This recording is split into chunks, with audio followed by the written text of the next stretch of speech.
Good evening, ladies and gentlemen. It is 18:30 South African time on Wednesday, the 5th of October.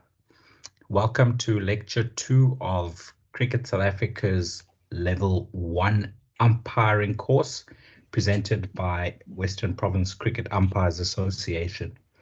My name is Tom Mokorosi, and between myself and my co-presenter Abdullah Steenkamp, this evening we shall take you through laws 6, 7, 8, 9, 10. That will be done by myself, and Abdullah will take us through the interesting law of intervals, which is law 11, and then we'll finish the presenting with law 12. Kind reminder of the meeting protocols. Most importantly, right at the top, please put your microphone on mute and turn off your camera. While we present, you are welcome to put questions in the chat box.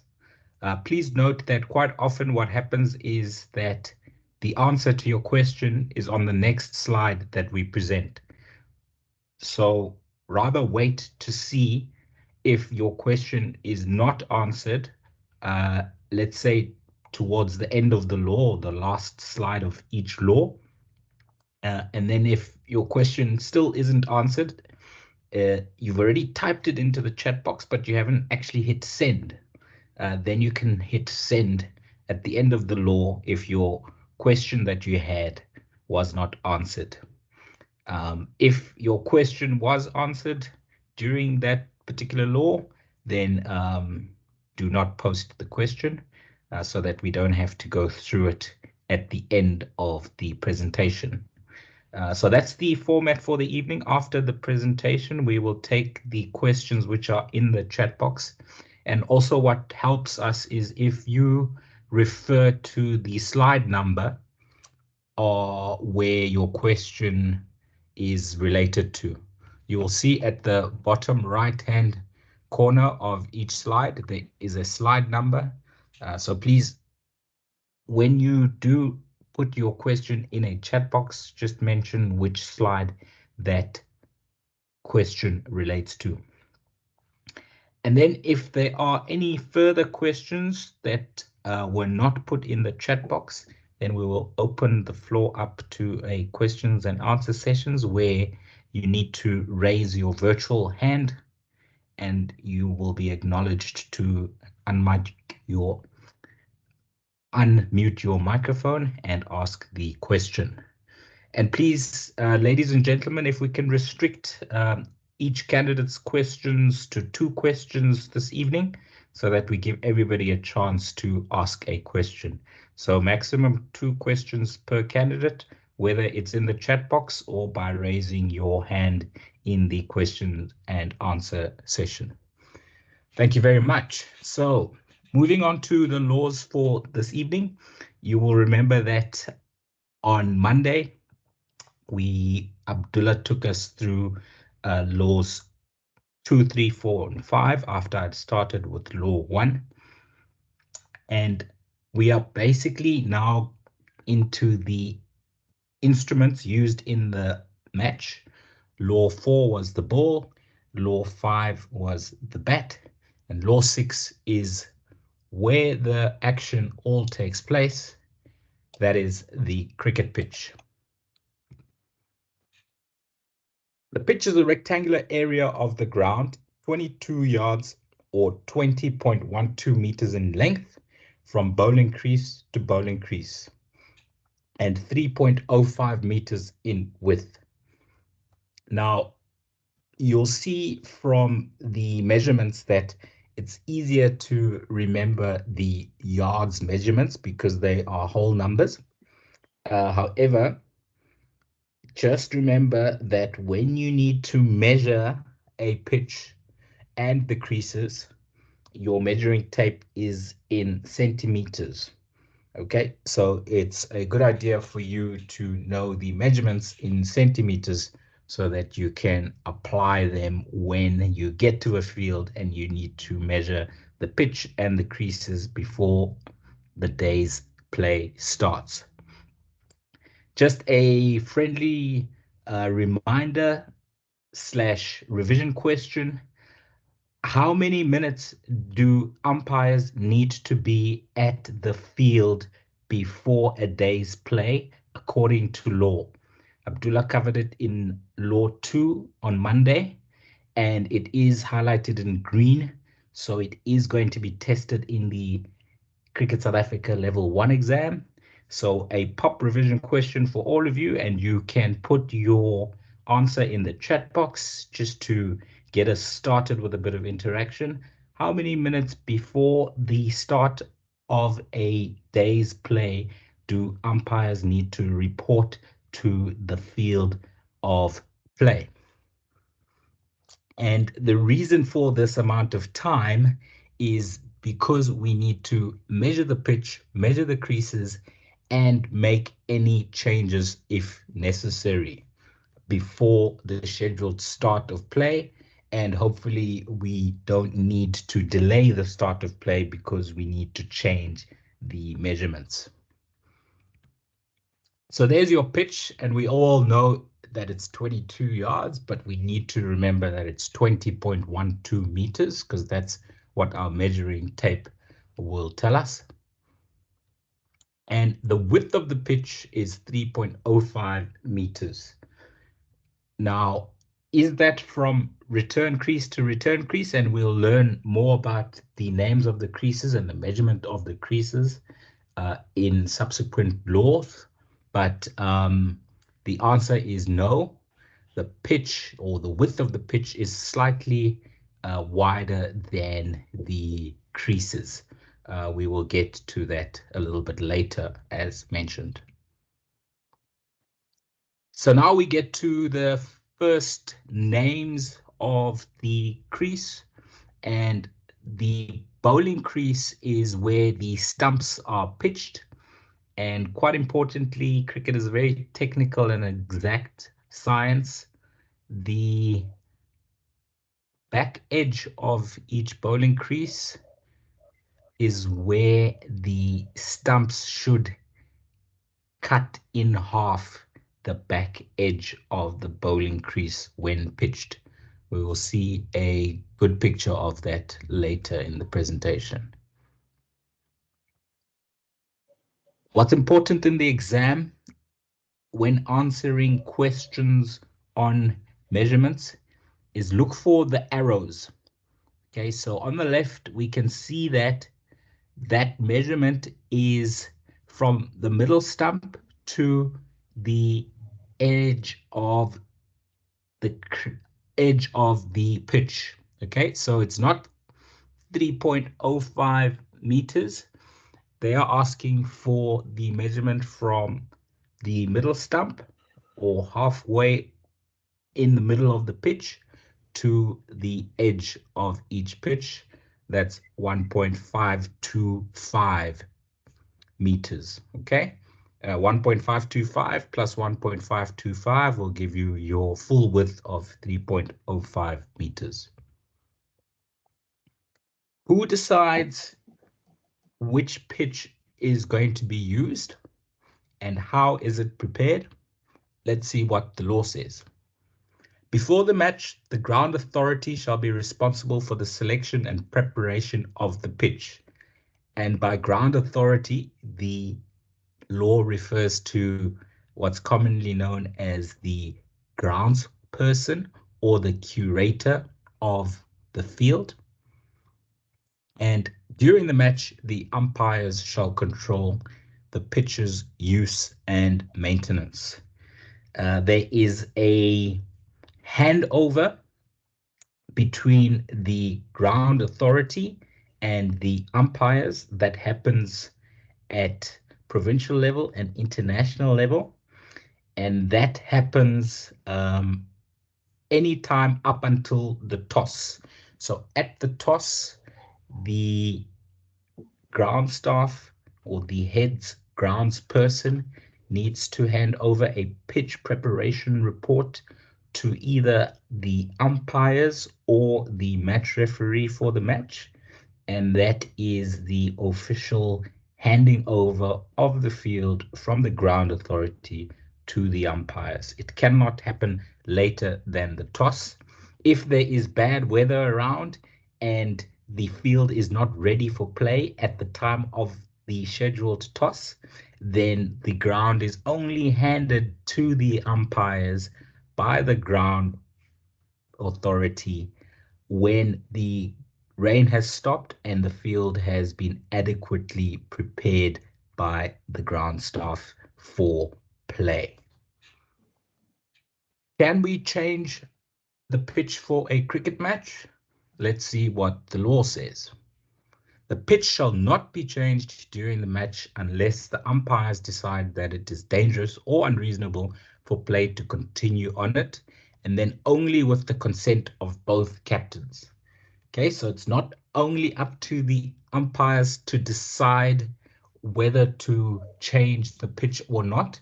What the umpires decide is if the pitch is dangerous or unreasonable for play to continue or to start. As Abdullah mentioned on Monday, play shall be suspended if conditions are dangerous or unreasonable. And then if the umpires determine that there is no ways, even with the help of the ground authority, that this pitch will be ready for play anytime soon, or at a time where there will be enough overs to constitute a match, depending what format you're playing, then they can chat to the captains and say, captains, we don't feel that this pitch is ever going to get ready for this match in the time that we have to play. So can we go over to the B field at this very same cricket club and play our match at that field on that pitch? Law tells us here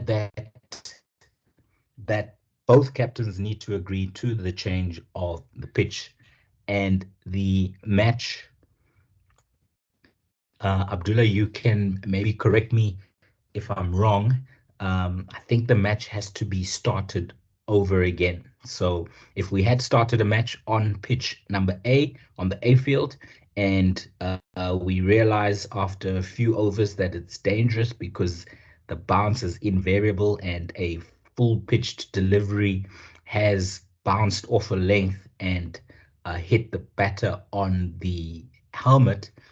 So we've suspended play because of dangerous conditions. If we move the match to a different pitch on a different field, I believe that the match has to be restarted.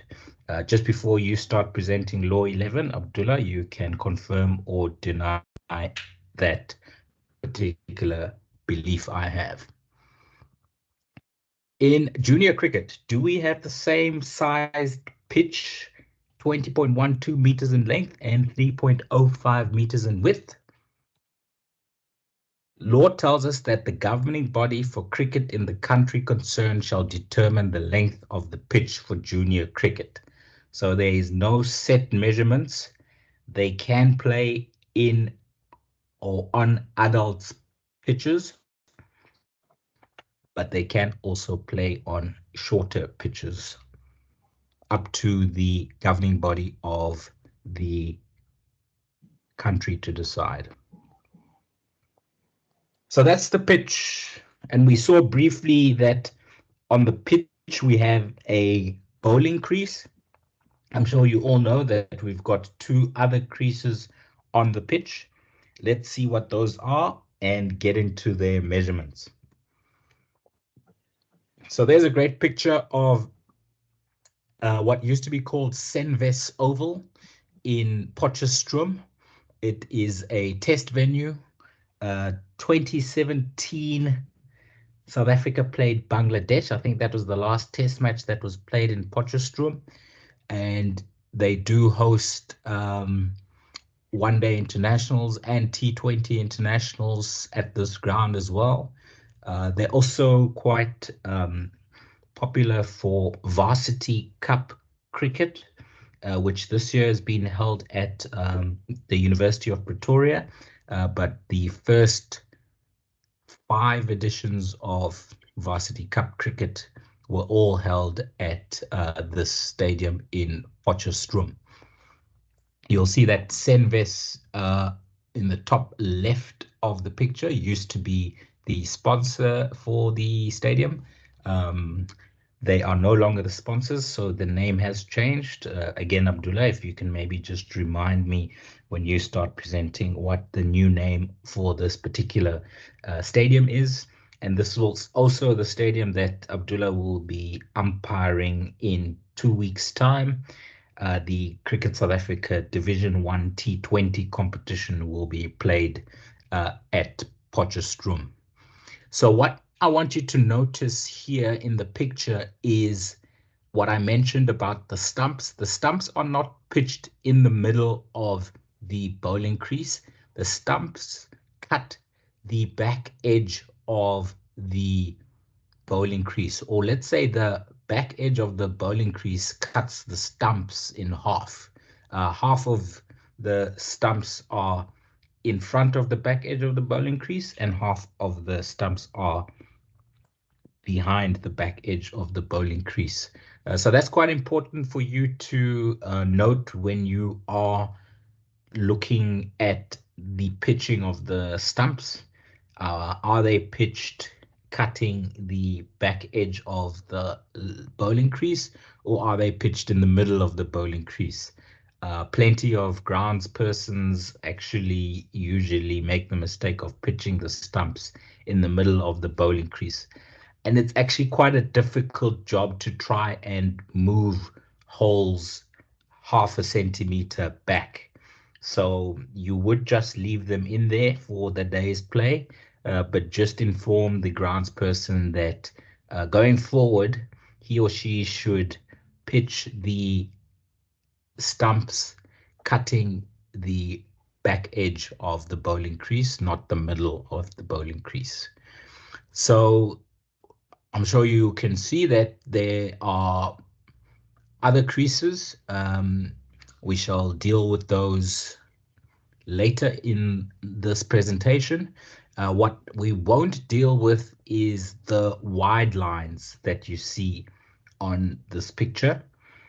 Why? Because wide lines are guidelines used in limited overs cricket, so your 50 over matches and your 20 over matches, as well as the 100 that's now taking place in the UK. Those are playing conditions for limited overs cricket. You will notice from especially law 11 when Abdullah deals with intervals that the law focuses on more day cricket. And for those of you who watch test match cricket, you will remember that there are no wide lines in test match cricket. That is because the playing conditions of test match cricket are based most closely to the laws of cricket than any other format that we see on television. So when we come to the definition of wide in law 22, you will notice that there are no wide line guidelines in the laws of cricket. So here are the measurements of the creases as well as the names. We have already spoken about the bowling crease, which is on the right hand side. You can see the name and the arrow pointing to where, close to where the stumps are cutting the back edge of the bowling crease in half. So what is the width of the bowling crease? It's not on this particular picture, so let's focus on the measurements that are on this picture. We will start with what I like to call the no ball measurement. I'm sure you all know that bowlers are not allowed to overstep the popping crease, and the popping crease is the crease that is furthest away from the stumps, and the popping crease is 1.22 meters away from the bowling crease.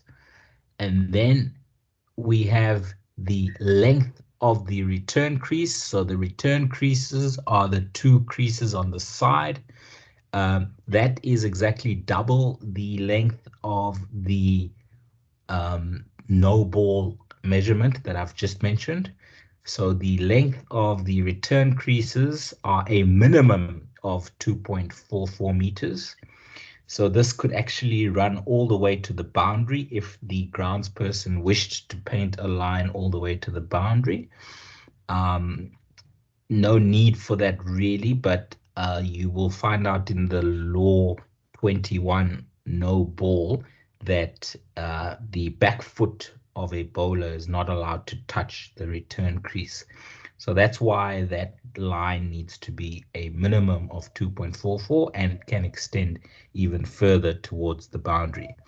Then we do have the measurement for the width of the popping crease, and that is 3.66 meters. So again, a minimum measurement. If you are playing a match where runners are allowed, and provision is still made for runners, especially in older leagues cricket. Masters cricket is becoming quite popular around the world now, where you have over 50s and over 60s playing. So they get genuinely injured and they are allowed runners. So runners obviously run quite wide, but to make sure that you see if they are past the popping crease or not, that popping crease can be extended all the way to the boundary if the ground staff sees fit. What you also have quite common in England is a whole host of pitches along the square in line with each other, and the ground staff there will just paint one long popping crease for up to 10 pitches, and it's the popping crease for 10 pitches and not just one pitch, if you can picture what I'm trying to describe. So anyway, the point I'm trying to make and the order in which I have given you these measurements makes it easy to remember. The no ball measurement from bowling crease to popping crease is 1.22 meters. Multiply that by 2, what do you get? You get 2.44 meters, which happens to be the measurement of the return crease, the minimum measurement of the return crease. And then if you multiply 1.22 by 3, what do you get? You get 3.66, which is the minimum width of the popping crease. And then we've got the width of the bowling crease, which is on the far left. The measurement from the inside edge of the one return crease to the inside edge of the other return crease. That is 2.64 meters. And you'll see from all of the arrows that all your measurements are always the edge that is closest to the stumps where you measure from. So the front foot no ball measurement of 1.22 meters, it is the back edge of the bowling crease to the back edge of the popping crease. And so what you'll often find in a pitch that you're measuring, if the ground staff is a little bit inexperienced, sometimes you'll see that the measurements are out by the thickness of the lines because they have painted on the wrong side of the measurement. So we measure from the inside edge of every line to the inside edge of the next line. How the ground staff should paint the lines is they should paint on the outside of that measurement. Okay, so if you ever have this issue whereby your measurements are out by the thickness of the lines, just kindly tell the ground staff that they need to, when they next paint their lines, they need to always paint away from the stumps. Okay, so measure 1.22 meters and then paint on the outside of that 1.22 meter point, because then the back edge of that line will be your correct measurement. That will make more sense to you as you get to a ground and you measure out creases. With experience, it will become second nature. The most important measurement of all for me is the length of the pitch, 20.12 meters. What happens if you get to a pitch and the length of the pitch is 19.5 meters? That means it's 72 centimeters out. Pardon my maths, that's 62 centimeters short. Not easy to change, but we've got a general rule here at Western Province Cricket Umpires Association. We say that if a pitch is more or too long or too short by 30 centimeters or more, then we need to change the pitch, or we need to change the measurements so that the pitch measurements are correct. Okay, why 30 centimeters? 30 centimeters sounds like a lot, but 30 centimeters out of 20.12 meters is only 0.5% out. So anything more than 30 centimeters out, you try and get a hold of the ground staff to change the one crease so that you've got 20.12 meters from the bowling crease to the other bowling crease. If you are less than 30 centimeters out on the measurement of the length of the pitch, then you allow play to continue, but you do inform the ground staff. And if the ground staff is not available, you inform the home captain so that for the next match, they are available. Okay. So I'm just going to mute everybody because I'm hearing a lot of interference. If you do have questions, please type them in the chat box. If you don't have a chat box, you will. There are many people who can't enter the meeting. That's because I think you sent a new invitation this morning. Yes. And I think some people are in a different meeting at the moment, and they are in that chat room. They are crying for help because they want to enter the meeting, but they can't hear or see anything. Okay, so thank you for that.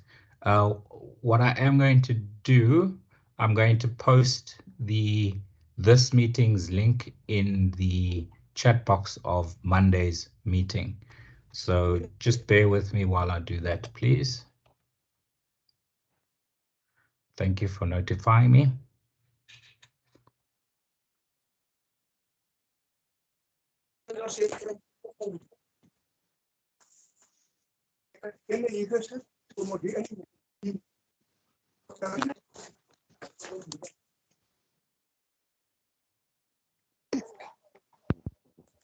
Okay. Link for today's meeting is here.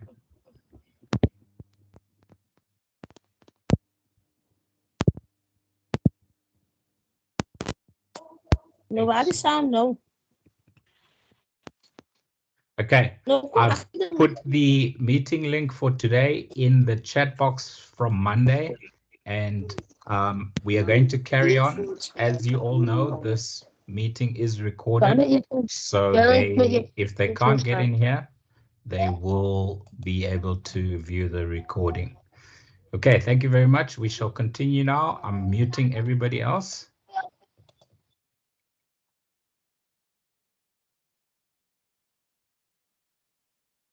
So I was mentioning about the pitch length being out.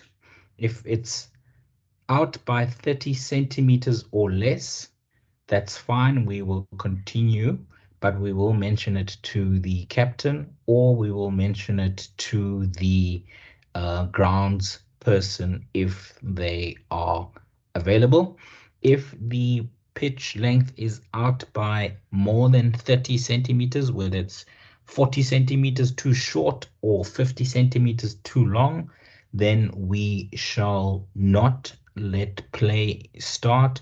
We will do everything in our power to change the one crease so that the pitch length is only 20.12 meters as it should be. Quite often what you find in Cape Town is that you have one grounds person for about 5 different grounds. And so he or she will be at your ground at 6 in the morning, prepare everything and leave at 7 in the morning for the next ground, and we'll spend an hour at ground B and then an hour at ground C and an hour at ground D. So when you arrive at 9 a.m. or 9:15 for a 10 a.m. start, you will likely not find a grounds person. Then you need to get the help of the home team to try and change the creases if they are dramatically out.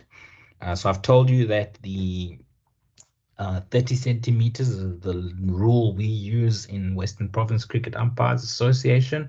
What about the other big measurement, which is the no ball measurement of 1.22?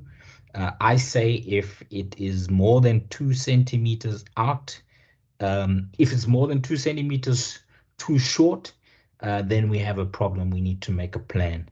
If it's more than 2 centimeters too long, then you're likely not to get any no balls on that day's play. We will play, but we will again inform the grounds person or the home captain that it needs to be changed for the next match. Law 8 is the wickets. Let's see the measurements for the wickets. And please note that all measurements that are in the law book and in our presentation are for men's adult cricket. And so that is because our exam is based on these measurements. There are smaller stumps for junior cricket, but we do not focus on those measurements. So the length of the stumps above ground should be 71.12 centimeters. And the width of the stumps when pitched correctly from the outside edge of the off stump to the outside edge of the leg stump should be 22.86 centimeters. And the way that, without even using a tape measure, the way that you can see that the stumps are pitched correctly in terms of width is that the bails should sit as they are sitting in this picture, with the short spigots meeting above the middle stump and the long spigots sitting comfortably towards the edge of the off and the leg stump. And of course, the most important test that you can do to make sure that stumps are pitched correctly is to take a ball and make sure that a ball cannot go through or between any two stumps. Okay, because the width of the ball should be wider than the distance between the middle stump and the other two stumps. Okay. Ladies and gents, I'm hearing a fair bit of interruption. I'm just going to mute everybody again. Please, if I can ask you to all stay on mute until our question and answer session at the end of the lecture. Thank you.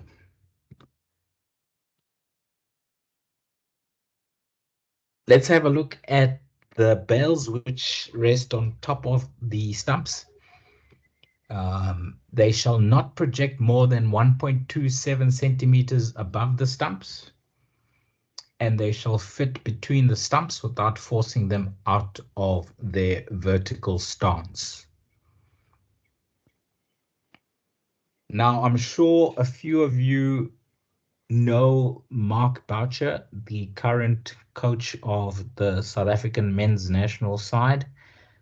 He played for many years as the wicketkeeper for the Proteas, and in what happened to be his last tour to England many years ago now, I can't remember the exact year, maybe 2015, 16, somewhere there.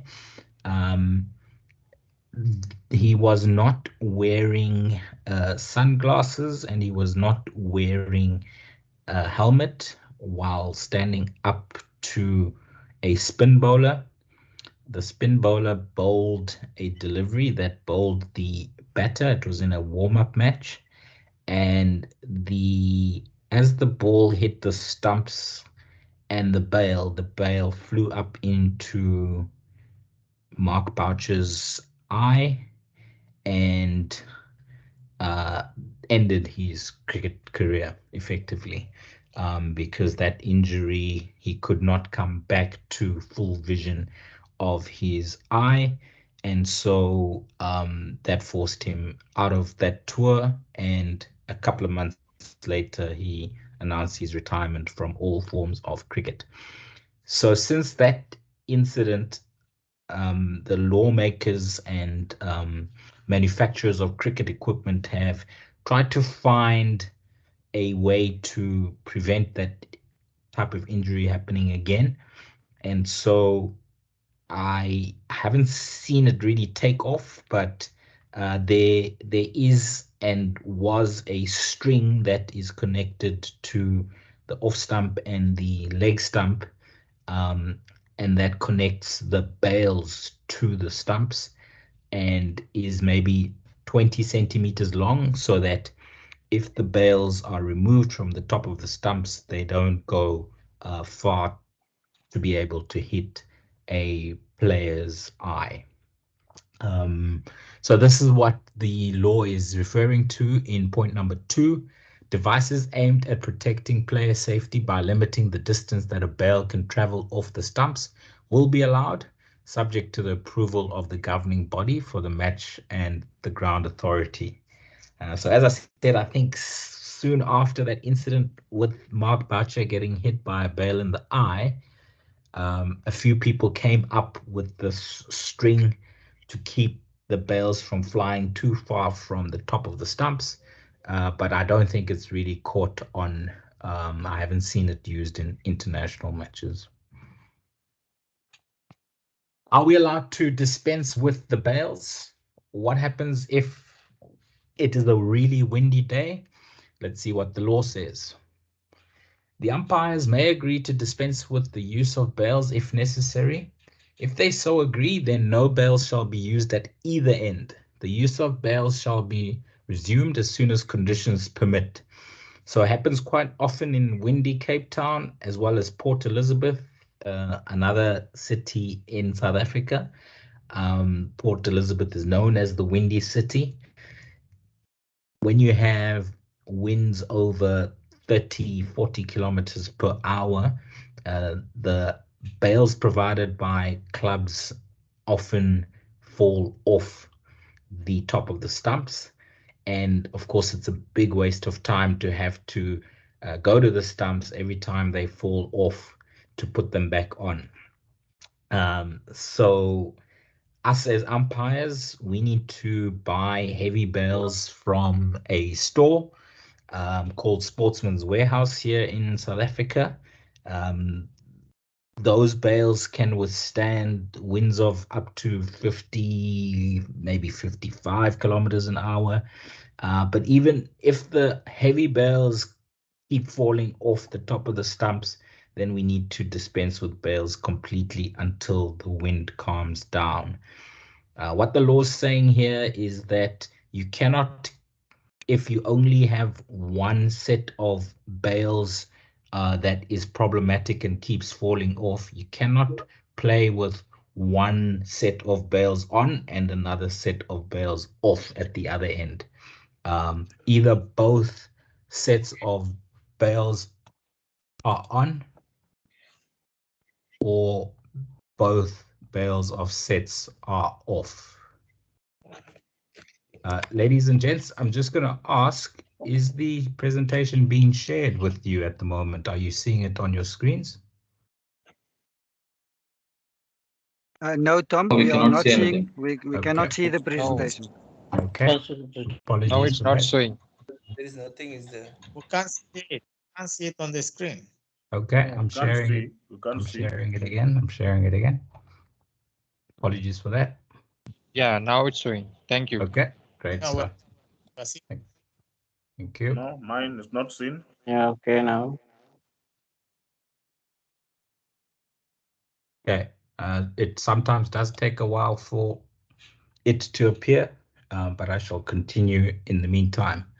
So what the law says is that the umpires may agree to dispense with the use of bales if necessary, because they keep blowing off in heavy winds.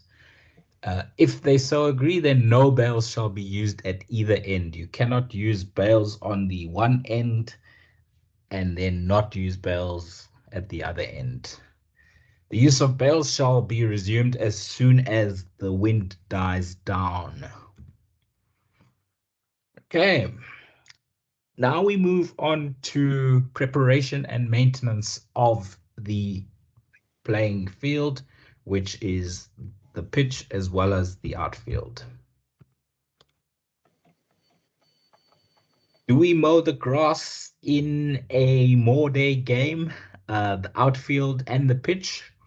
Let's see what the law says. Yes, we do. Law says that both the pitch and the outfield shall be mown on each day of the match on which play is expected to take place, if ground and weather conditions permit. So you won't notice it if you are not there early for a test match, but before the day's play on day 1, Yeah. before the day's play on day 2, Hello. 3, 4, and 5, Just seen it on the screen. the presentation is still being shared as far as I can see. Yes, Tom. Thank you. Huh? Abdullah, if you can please inform me if the presentation is no longer being shared. If the rest of the candidates can please allow Abdullah and I to manage that process. Thank you. Copy that, Tom.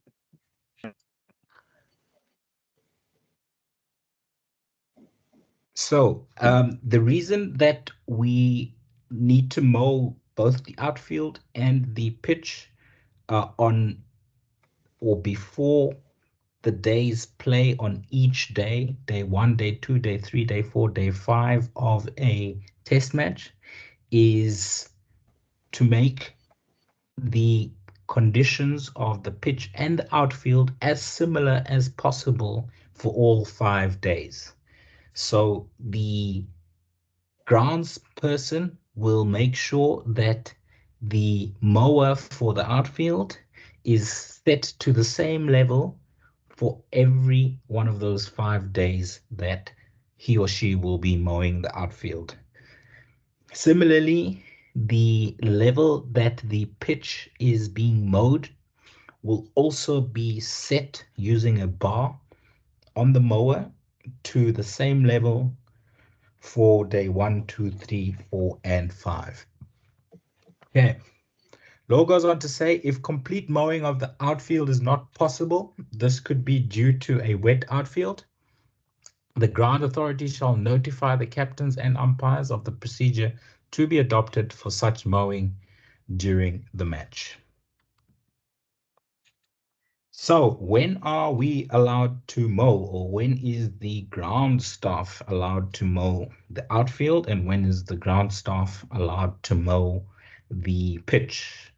And for all the examples, I'm going to use a 10 a.m. start to illustrate the mowing times. Here we have our first text highlighted in green for this evening. Mowing of the pitch on any day shall be completed not later than 30 minutes before the time scheduled or rescheduled time for play to begin on that day. And mowing needs to happen before any sweeping and prior to any rolling. Please, So- can we share it? If we, Abdullah, can you see the presentation? Yes, I No. can, Yeah, Tom. I see. Yes, I Okay. can. Yeah, I see. So those of you who cannot see the presentation, please leave the meeting can- and then rejoin the meeting. Okay, you should be able to see it when you rejoin. So if we have a 10 a.m. start, law tells us that mowing of the pitch shall be completed not later than 9:30. So the grounds person can start mowing anytime, but needs to have completed mowing by 9:30.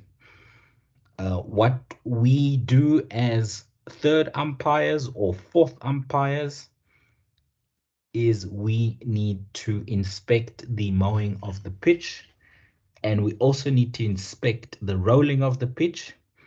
And so usually we do those two inspections, one after each other. You will soon see that rolling of the pitch cannot happen earlier than 30 minutes before the scheduled or rescheduled start of play, and mowing of the pitch has to finish before 30 minutes before the scheduled or rescheduled start of play. So we're looking at mowing finishing before 9:30 and rolling starting at or after 9:30. So that's the time around which we will come down to the field and inspect the mowing of the pitch and the rolling of the pitch on each day's play. What about mowing of the outfield? Mowing of the outfield on any day shall be completed not later than 15 minutes before the time scheduled or rescheduled for the start of play on that day. Those of you who have been to a cricket match before it starts will know that both teams like to warm up on the outfield, starting usually an hour before the scheduled start of play. So what quite often happens is that the mowing of the outfield takes place early in the morning, even before the teams and the umpires arrive. So that mowing of the outfield is not inspected by the umpires. We trust that the ground authority will do it without us watching them, because it needs to be done before the teams arrive and start warming up.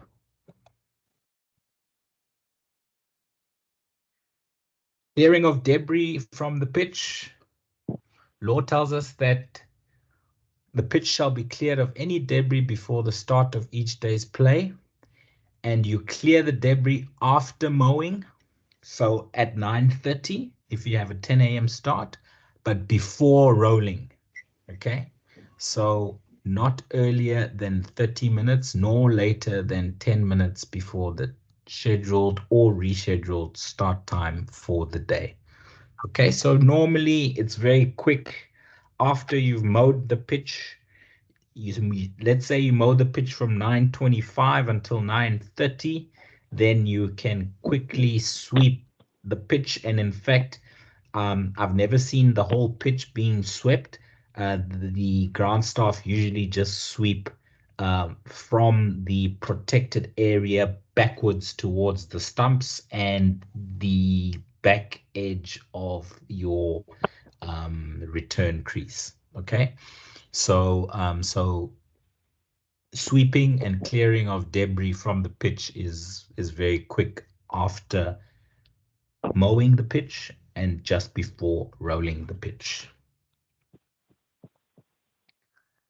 It can also take place between innings and before rolling, if any rolling is to take place.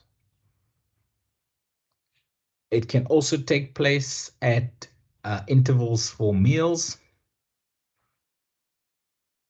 And law tells us that the clearing of debris shall be done by sweeping, except where the umpires consider that this may be detrimental to the surface of the pitch.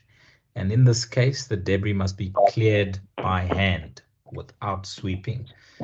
You find quite often in the subcontinent, in India, Pakistan, Sri Lanka, those pitches, especially on day 3, 4, and 5 in a test match, they dry up and crumble quite a bit. And so sometimes even using brooms to sweep might break up the pitch even further. So this is when the grounds person would use their hands to clear debris off the pitch. So let's complete this law with rolling of the pitch.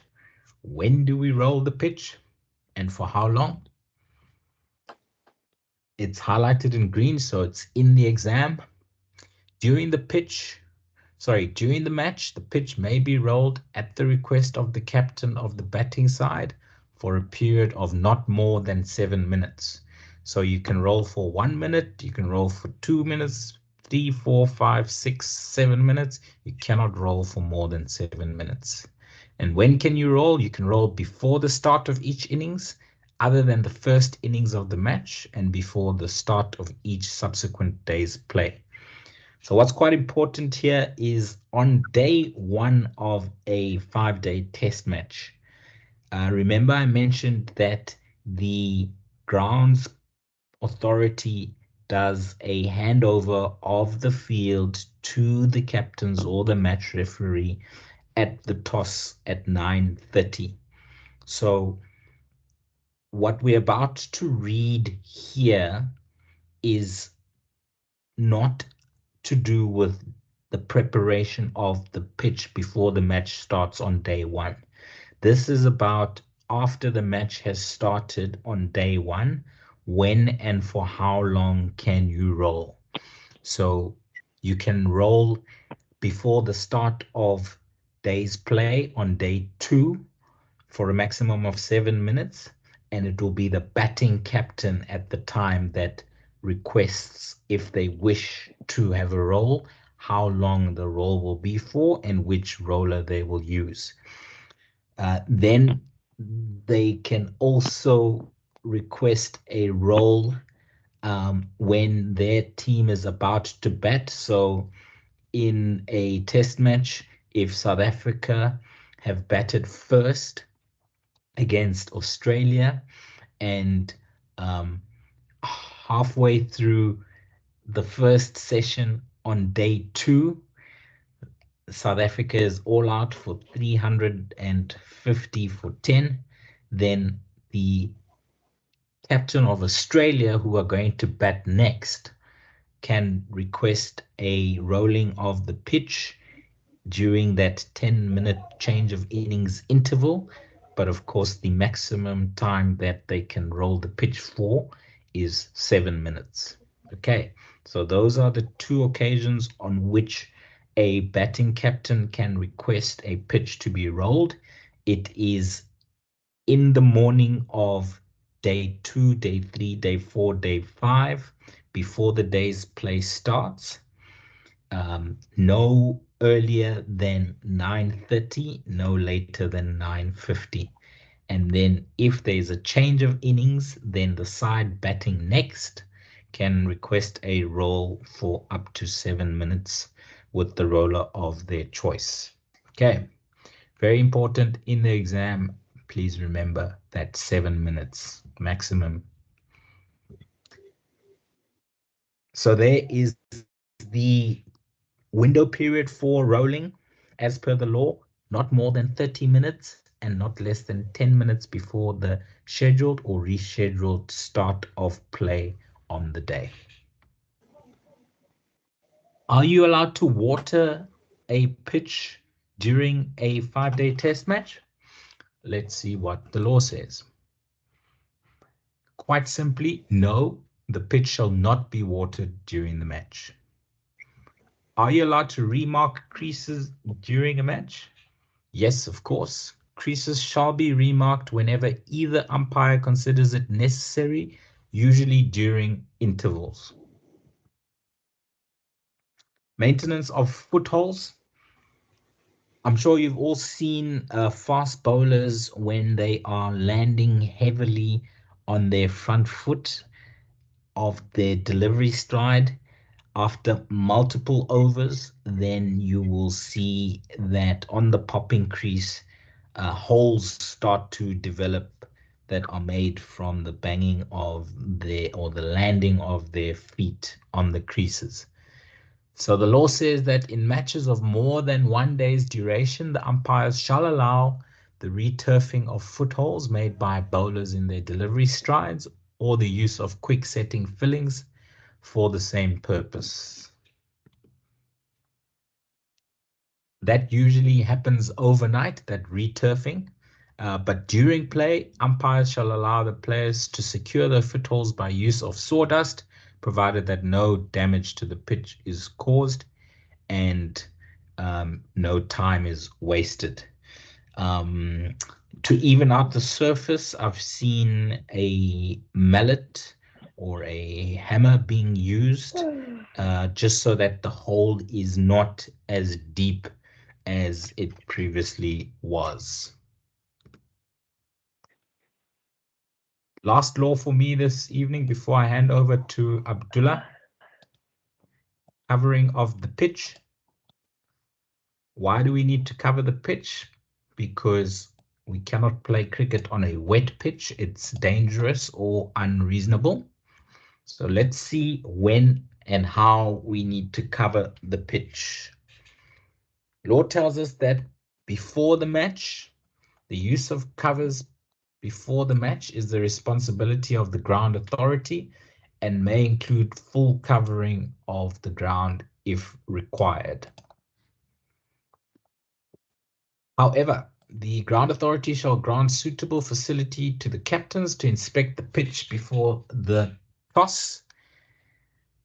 So if you get to a field and there are hostile looking clouds around, it's a good idea to have the covers either on the pitch or just next to the pitch so that as soon as it starts raining, you get the ground staff to put the put the covers on the pitch so that the pitch does not get wet. But remember that the teams need to make a decision, and Abdullah, I think, will cover this in Law 12, as to which team is going to bat first, and that's at the toss, and they usually look at the pitch to decide what they're going to do, as well as weather conditions, but the pitch should play the biggest role in terms of a determining factor as to whether to bat or bowl first. So they need to see that pitch at the toss to be able to make that decision. During the match, unless provided otherwise, on each night of the match, the pitch needs to be covered and in inclement weather at any time during the match. So overnight, whether it's raining or not, pitch must be covered. During the match, if any rain comes along, and you will with experience know when it's heavy enough for you to cover the pitch, we do play through light drizzle. However, if the light drizzle lasts for too long, then we start seeing the pitch conditions change and the ball starts taking divots out of the pitch, then we know that it's getting too wet and we need to suspend play.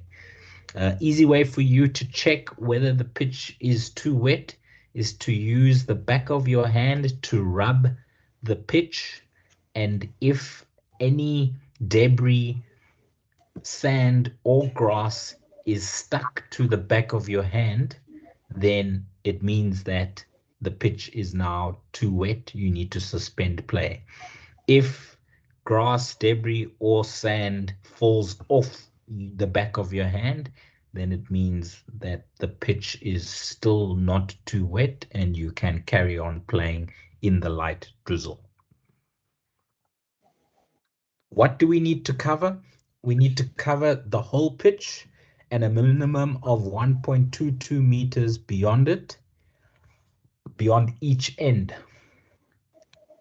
That needs to be covered. We also need to cover the bowler's run-ups where possible.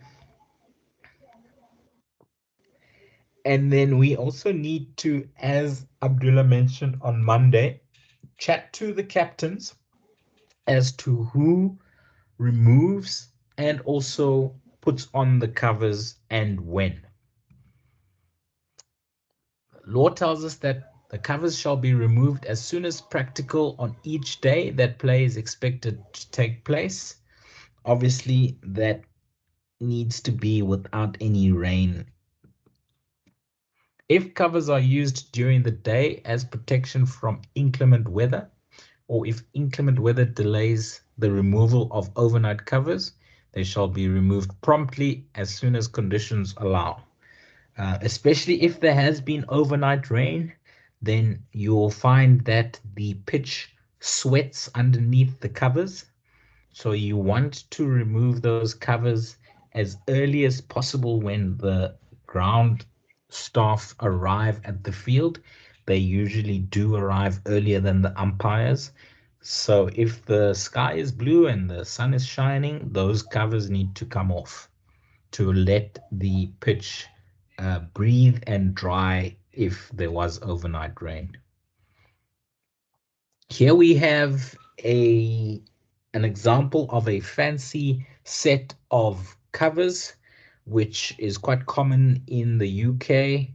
It's called the hovercraft, and you don't need to have all 11 players of both teams pulling covers when you have one of these.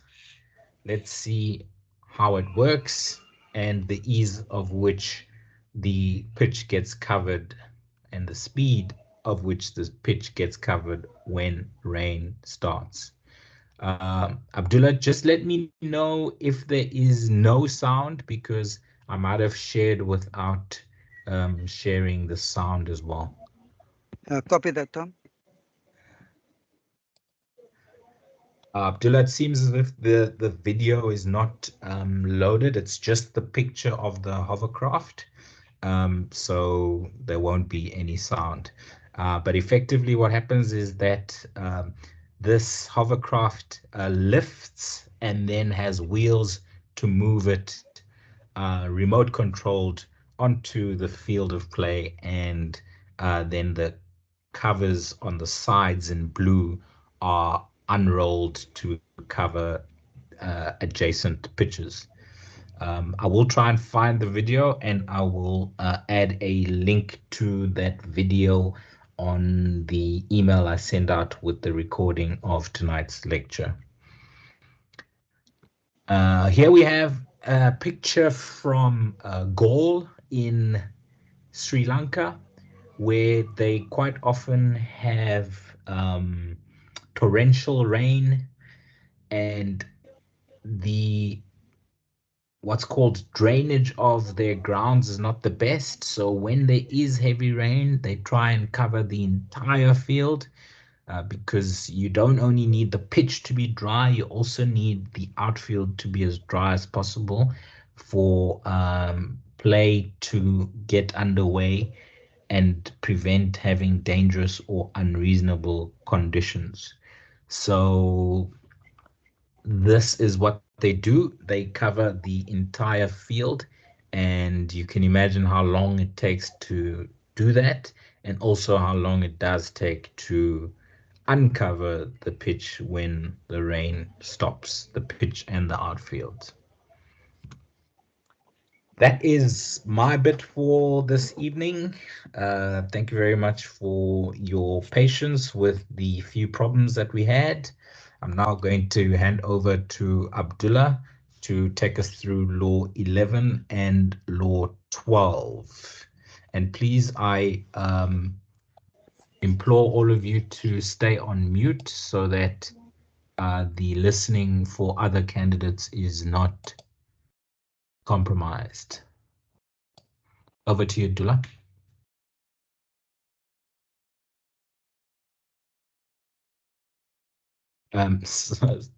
Apologies, Abdullah. I just muted everybody, Yeah. including you. Yeah, no problem, Tom. Thank you, Tom. Good evening, everyone. Before I start with Law 11, just to answer the two questions while you were presenting, Tom. Firstly, with regards to the name of the provincial ground in Potchefstroom, it used to be called the Sedges Park, but then they've changed it to Sen West Park. So as far as I know, the official name is still Sen West Park, where the Northwest Dragons play Okay. their provincial cricket. Awesome. Thanks for that, Abdullah.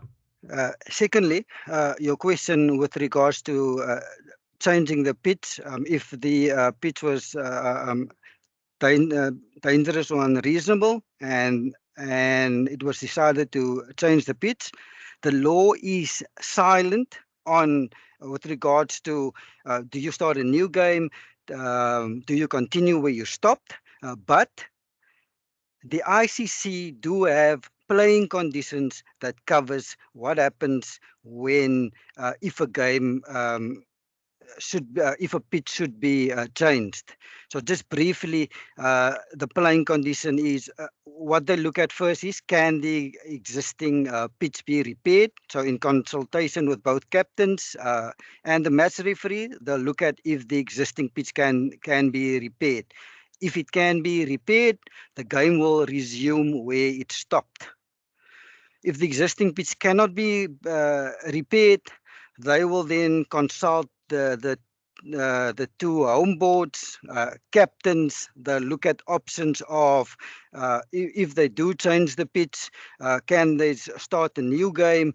Maybe can this fixture be revised and squeezed into the tour schedule? So there's lots of discussions that needs to happen if the existing pitch cannot be repaired and they do decide to change the pitch, but that is up to the home board. So that's in a nutshell what the playing condition is for when you do need to change a pitch. So to kick off, I'm covering two laws this evening. Law 11, the intervals. So according to the law, what is an interval? So firstly, the period between close of play on one day and the start of play the next day, that is classified as a scheduled interval.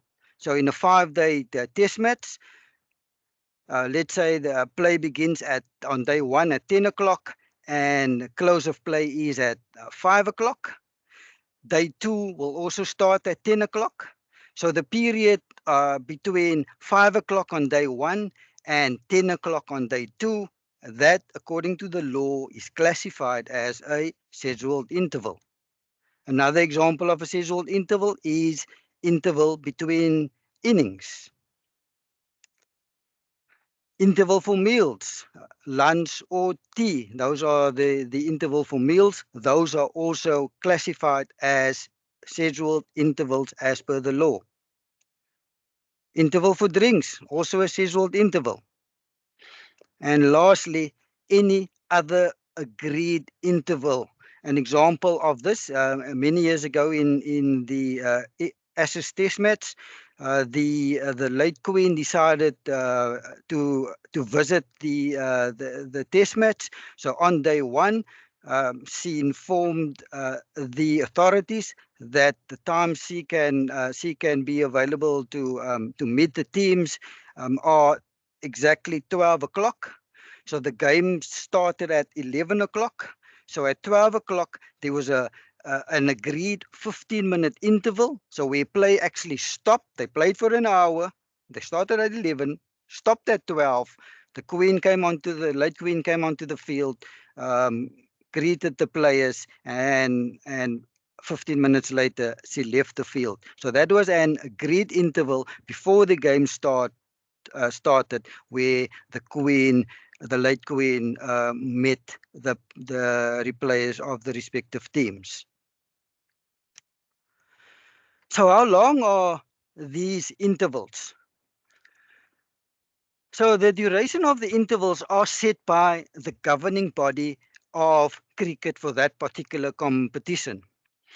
So the governing body for Test match cricket is the International Cricket Council, and they decided that for lunch and for tea, lunch will be 40 minutes duration and tea will be 20 minutes duration. The governing body of cricket in South Africa, which is Cricket South Africa, they applied the same timings for lunch and tea in 4-day cricket. Locally here in Cape Town, the Western Province Cricket Association, they govern cricket in this area, and they also decided while we were still playing 2-day cricket, the lunch would be 40 minutes and tea will be 20 minutes. So the point I'm trying to make is governing body, they decide the timings of lunch and tea. All the law does is, the law just guides us, though it doesn't tell us exactly how long your lunch and your tea should be. That's up to the governing body. The law just guides us from where does that 40 minutes start and where does it end. So we know lunch is 40 minutes. Where does it start and where does it end? The same applies to tea. The law guides us when does tea start and when does it end. So according to the law, if I can use lunchtime as an example, at the end of a session, let's use test match as an example. They have 2-hour sessions, so play would start at 10 o'clock and lunch would be at 12 o'clock. And lunch is 40 minutes, so lunch will end at 12:40. So at 12 o'clock, at the end of the over, you'll call time, and if it is at 12 o'clock, the first ball after lunch should be bowled at 12:40. So from the call of time until when play restarts after lunch, the first ball needs to be bowled at 12:40. It hardly ever happens that even though the official starting time for lunch is 12 o'clock, but it hardly ever happens that lunch is taken at 12 o'clock. Why is that? Usually when you'll never find an over stopping at exactly 12 o'clock. Usually you'll get to 12 o'clock and there's 2 balls bowled in the over. So what do? When you get to 12 o'clock and you only bowl 2 balls in the over, do you leave the field of play because it's now lunch? No, you don't. You need to complete the over. There is one exception, which we will get under law 12. But if you're in the middle of an over, or even if you bowl just 1 ball and you get to 12 o'clock, you need to complete the over before you take lunch. And if that over, let's say the over gets completed at 12:04, how long will your lunch be? So at the end of the over, what will you do? You'll call the time. The lawmakers said to us that lunch needs to be the agreed duration. What is the agreed duration? 40 minutes in test matches. So if the final ball was bowled at 12:04 and the umpire called time, now it's time for lunch. Lunch needs to be 40 minutes. So when must the first ball be bowled after lunch? If it ended at 12:04, yes, 40 minutes later. So the first ball needs to be bowled at 12:44. The same principle applies to tea time. When it comes to the interval between innings, so here the law is specific. The law guides us here by saying the interval between innings. So when a side gets dismissed or a side declares or a side forfeits an innings, the interval between the innings shall be 10 minutes. And the same principle applies as in point number 1. So let's say side A gets dismissed at 11:10. When must that first ball be bowled? So we know the interval between innings is 10 minutes. So at 11:10 the innings ended. First ball needs to be bowled at 11:20. Another example, the innings ended at 10:48. When must the first ball be bowled? At 10:58.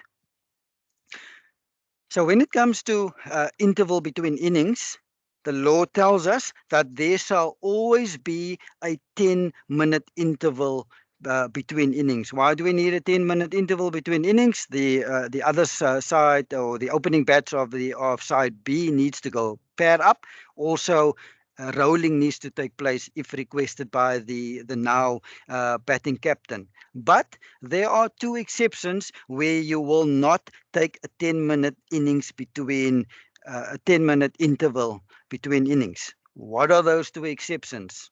Firstly,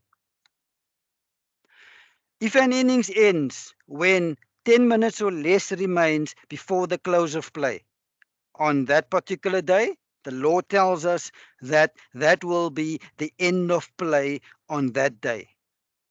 And no change shall be made to the time for the start of play on the following day. I'll use an example to illustrate this point. So close of play in our test match is 5 o'clock. So side A gets bowled out at 16:52. The law tells us if an innings ends when 10 minutes or less, that is close of play for that particular day. So if it's 10 minutes or less, close of play on that day. So yes, you ended 8 minutes early, but the law tells us you will not start 8 minutes earlier the following day. You will start at 10 o'clock the following day. That's the first instance. The second instance where you will not take a 10-minute change of innings interval is when a captain declares during a interval or an interruption of more than 10 minutes. An example of this is if a captain declares during the lunch interval. How long is lunch usually? Lunch is 40 minutes. So if a captain comes to you as the umpires, informing you that I am declaring and there are still more than 10 minutes left in that lunch interval, the change of innings interval will be incorporated into the lunch interval. So lunch in our test match example is from 12 till 12:40. So if a captain comes to you at, let's say that we take lunch at 12 o'clock, at 10 past 12, captain comes to you and say, umpires, we are declaring. So now you will not take a 10-minute change of innings interval. That change of innings interval will be incorporated into your lunch interval. The same applies for tea, and the same applies if there is if the declaration happens in an interruption of more than 10 minutes. Okay, but there is a but here. If less than 10 minutes remains of the interruption or the interval, and a captain then declares the next innings shall commence 10 minutes later. an example of this. So our test match, lunch is at 12 o'clock and it ends at 12:40. If a captain comes to you at 12:35 and tells you, I am declaring, and remember, lunch started at 12, so when the first ball needs to be bowled? At 12:40. But the captain comes to you at 12:35. Is it fair to expect the batting, the now new batting side to face the first ball at 12:40, which is 5 minutes later? No, it's not fair. The law now tells us. So if there was less than 10 minutes of the interval left, and the captain then declares, the next side will bat 10 minutes later. So in our example, the captain declaring at 12:45, the first ball needs to be bowled at 12:45. So in that 10 minutes interval, it gives enough time for the now new opening bats to pair up. Also, if the new batting captain wants rolling can then also take place in that 10 minutes. So are you allowed to change your times of your intervals? So I mentioned earlier that the governing body of cricket, they set the lunch and the tea times. So so in test match cricket, lunch is at 12 o'clock till 12:40, and tea time will be from 14:40 until 3 o'clock. So are you allowed to change these times for the intervals? Many years ago, the law was very strict. You were not allowed to change any of the times. But as time went by, the lawmakers decided to be a bit more flexible. And the reason for the flexibility is to allow more cricket to be played in the day. They've noticed that if they do allow the changing of intervals, you can then squeeze in more cricket in the day. So what the lawmakers decided was, yes, let's now change or tweak the law slightly and allow for changing of the timings of the interval. So what did they decide? Firstly, they decided that if through adverse conditions, whether it's ground, whether it's light, usually rain, and players needs to leave the field, you are allowed to change the lunch or the tea interval, but the two umpires and both captains needs to agree.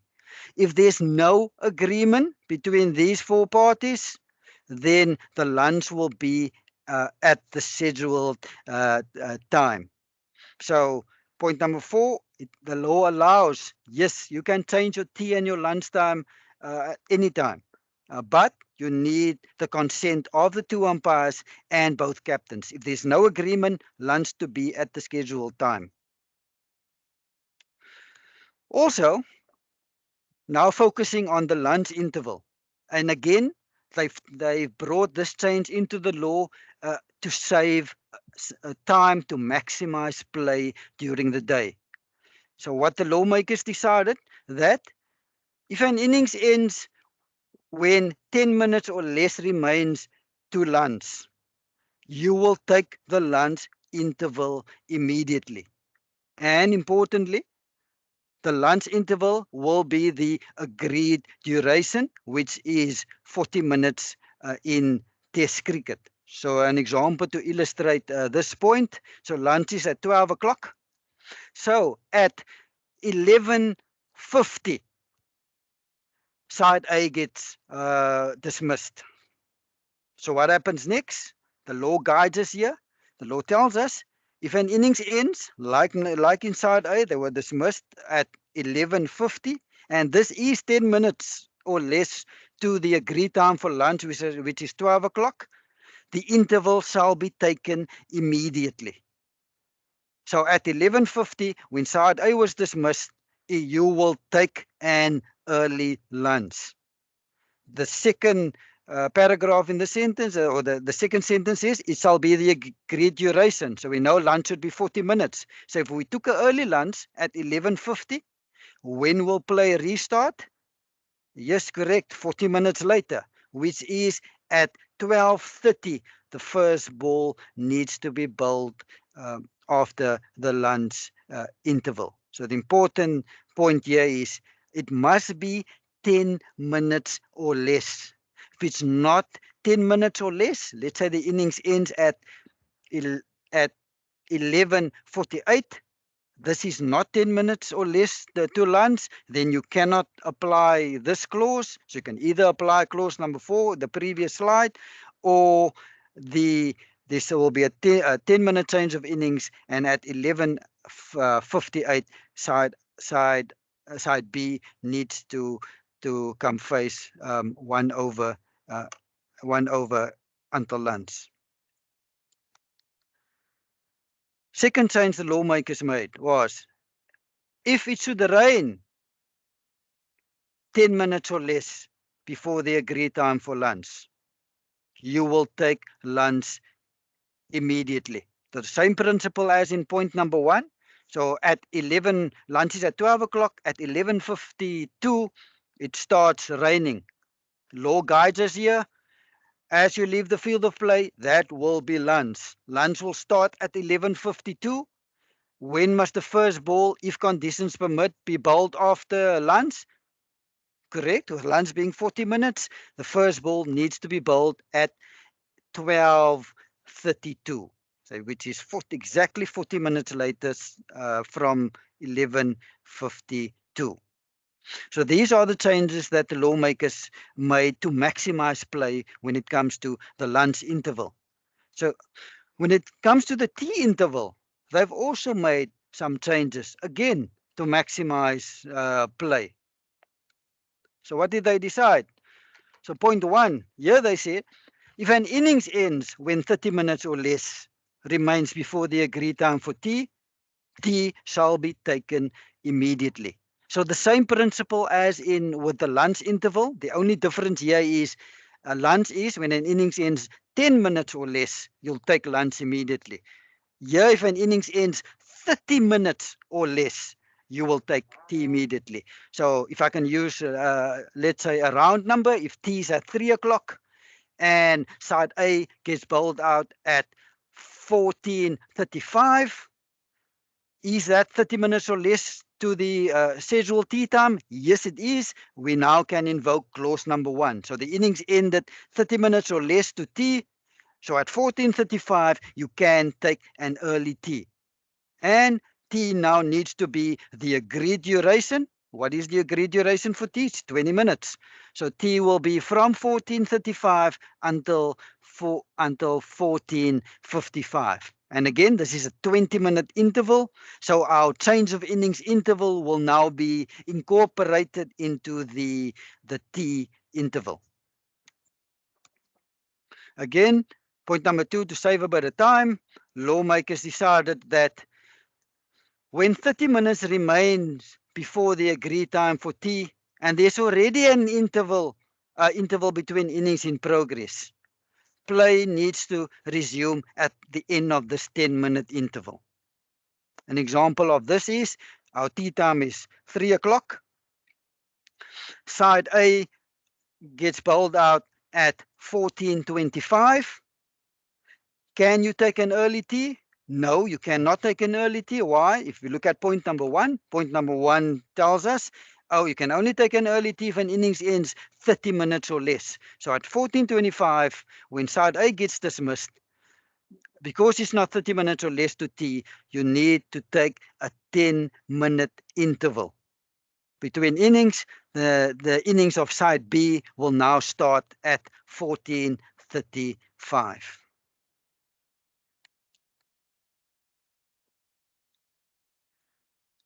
Point number 3, if it rains 30 minutes or less before the agreed time for tea, you will take tea immediately. Again, same principle applies to the lunch. The lunch time said, if it rains 10 minutes or less before the lunch interval, you will take an early lunch. Tea is, if it rains 30 minutes or less before the agreed time for tea, you'll take an early tea. So tea is at 3 o'clock. It starts raining at 14:40. what will happen next? You will take an early tea. Tea will be 20 minutes. If conditions permit, play will resume after tea at 1500 hours. I hear a bit of background noise. Can you please mute yourself? Thank you so much. And again, changing the agreed time for tea. So if a stoppage is already in progress when there are 30 minutes to go until tea, you will bring tea forward by 30 minutes. So tea is at, an example of this, tea is at 3 o'clock.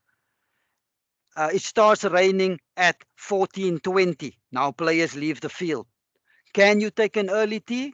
No, you cannot take an early tea because the previous slide said to us that it needs to be 30 minutes or less for you to take an early tea. But point number 4 tells us if it's still raining at 14:30, when it's 30 minutes to go till tea, you can now take an early tea. So at 14:30, you can take an early tea. Tea will be 20 minutes. So if conditions permit, you can play can restart after tea at 14:50. The side being 9 wickets down at lunch or the tea interval. And again, the lawmakers change this law slightly. And again, the reason is to try to maximize as much play during the day. Over the years, the lawmakers picked up that usually the 10th wicket, the last 2 batters doesn't last that long. So to maximize play, the lawmakers decided that if a side is 9 wickets down when 3 minutes remains to the agreed time for tea, or if they're 9 wickets down when you reach your time for your tea, you will not take the tea interval. So let's say in our example, tea is at 3 o'clock. At 14:59, the last over before tea, side A is 9 wickets down. You will not take tea at 3 o'clock. The lawmakers tell us that you will delay or extend tea for a further 30 minutes to see if the fielding side can take the 10th wicket. So tea will be extended from 3 o'clock till 15:30. So that is only if a side is 9 wickets down at either the lunch or the tea interval. So if the fielding side takes the wicket, let's say at 15:10, that means the innings is, came to an end, then that will be officially tea time. Tea time will be then from 15:10 till 15:30. If the fielding side cannot take the wicket, no, the final wicket in the half an hour that play was extended. So now you get to 15:30 and you've completed the over, and the fielding side still cannot take the final wicket. So at 15:30 at the end of that over, you will take tea time at 15:30, and tea will be 20 minutes. So the first ball after tea needs to be bowled at 15:50. So if a side's 9 wickets down, but it must be 9 wickets down at either the lunch or the tea interval. And if that is the case, you will not take tea. You will extend that session by 30 minutes to allow the fielding side to try to take the 10th wicket. Interval for drinks. Again, the governing body of cricket guides us how long drinks should be. The International Cricket Council, our test match level, drinks is 4 minutes. The law guides us here. The law doesn't tell us exactly how long your drinks interval should be. All it tells us is drinks should not exceed 5 minutes. So at test match level, drinks is 4 minutes. At provincial level in South Africa, drinks is 4 minutes as well. But all the law tells us is it should not exceed 5 minutes. Point number 2 is again to save a bit of time to maximize play. So point number 2 tells us if your drinks break, and in Test match cricket, they have 2-hour sessions. So play starts at 10 and lunch is at 12 o'clock. So in the middle of each session, so in the morning session, 11 o'clock is in the middle. So when they reach 11 o'clock, there will be a drinks break of 4 minutes. So to maximize play, the lawmakers decided that if a wicket falls or a batter retires within 5 minutes of the agreed time for drinks, which in our case or in our example is 11 o'clock, the drinks shall be taken immediately. So example of this, drinks at 11 o'clock. If a batter is dismissed at 10:58, it's not 11 o'clock yet, but because this is within the 5 minutes to drinks, you will take drinks immediately. If a batter gets dismissed at 11:55, yes, this is 5 minutes to drinks, you will take drinks immediately. If a batter gets dismissed at 10:54, that is 6 minutes to drinks, you will not take the drinks break immediately because this is 6 minutes to drinks.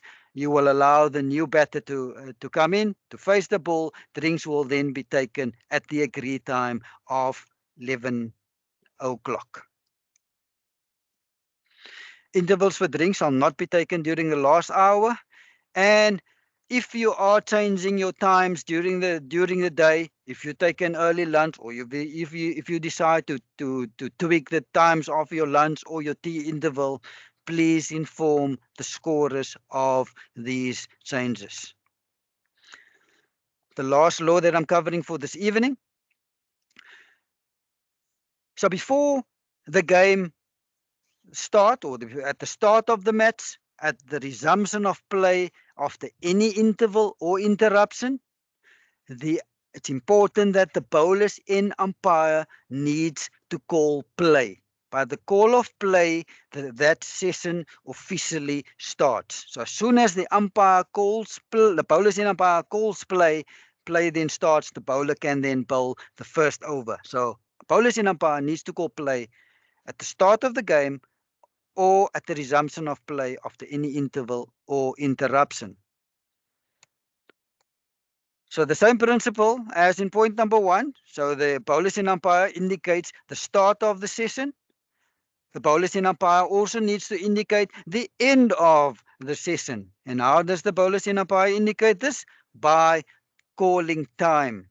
So firstly, needs to wait till the ball is dead. And once the ball is dead, the bowlers in umpire needs to call time, and this call of time will indicate that it's either an interval, or if it starts raining, umpire also needs to call time, or if it's at the conclusion of the game, bowlers in umpire also needs to call time.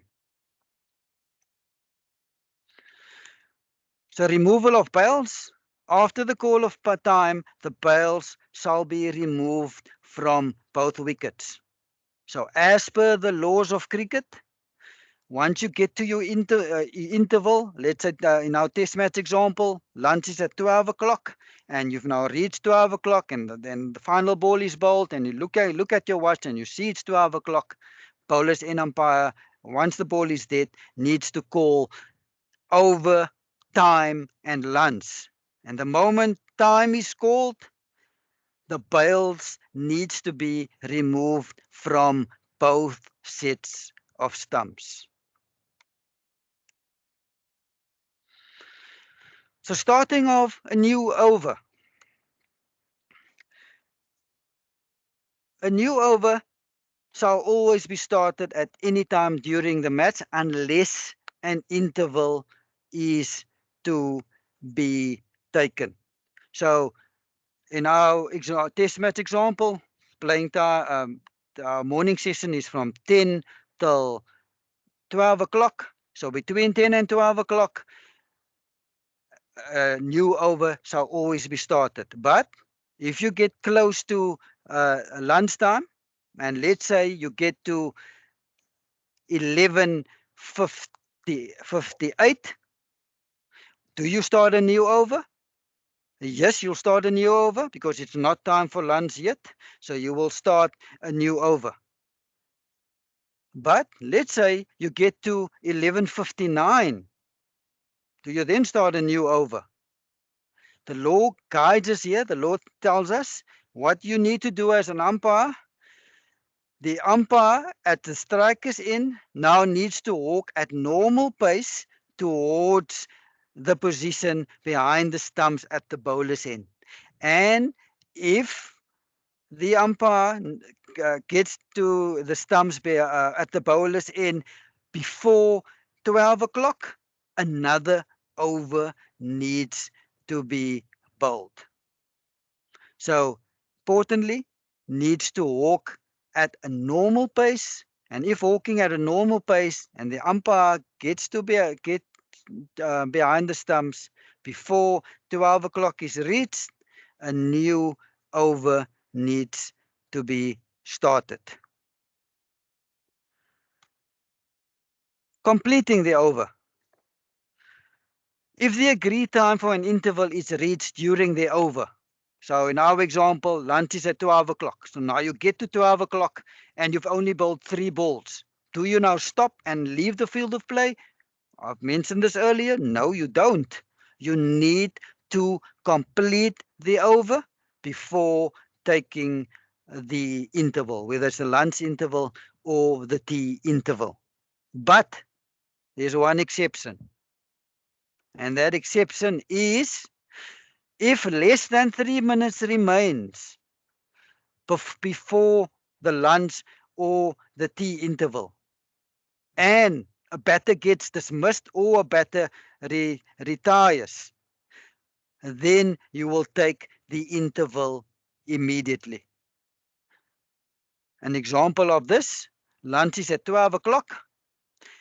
At 11:58, a new over is started.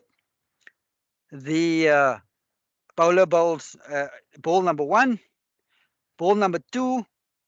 At 11:59, the bowler clean bowls the striker. So now it's 11:59. You look at your watch and you see it's 11:59. What do? Do you allow the next batter to come in and face the 4 balls?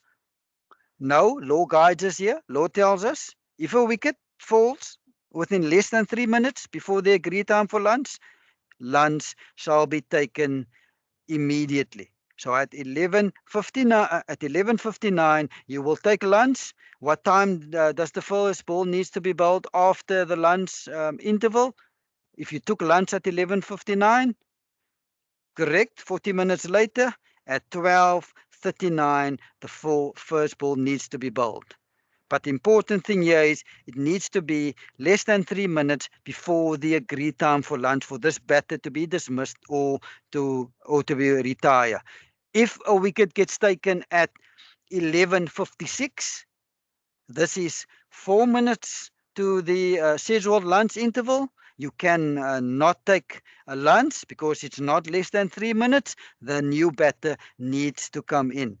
So to go back to my example where I said on the second ball of the over at 11:59, the wicket gets taken. Because this is less than 3 minutes to lunch, we will take lunch immediately at 11:59. So now there are still 4 balls remaining in the over. So what do?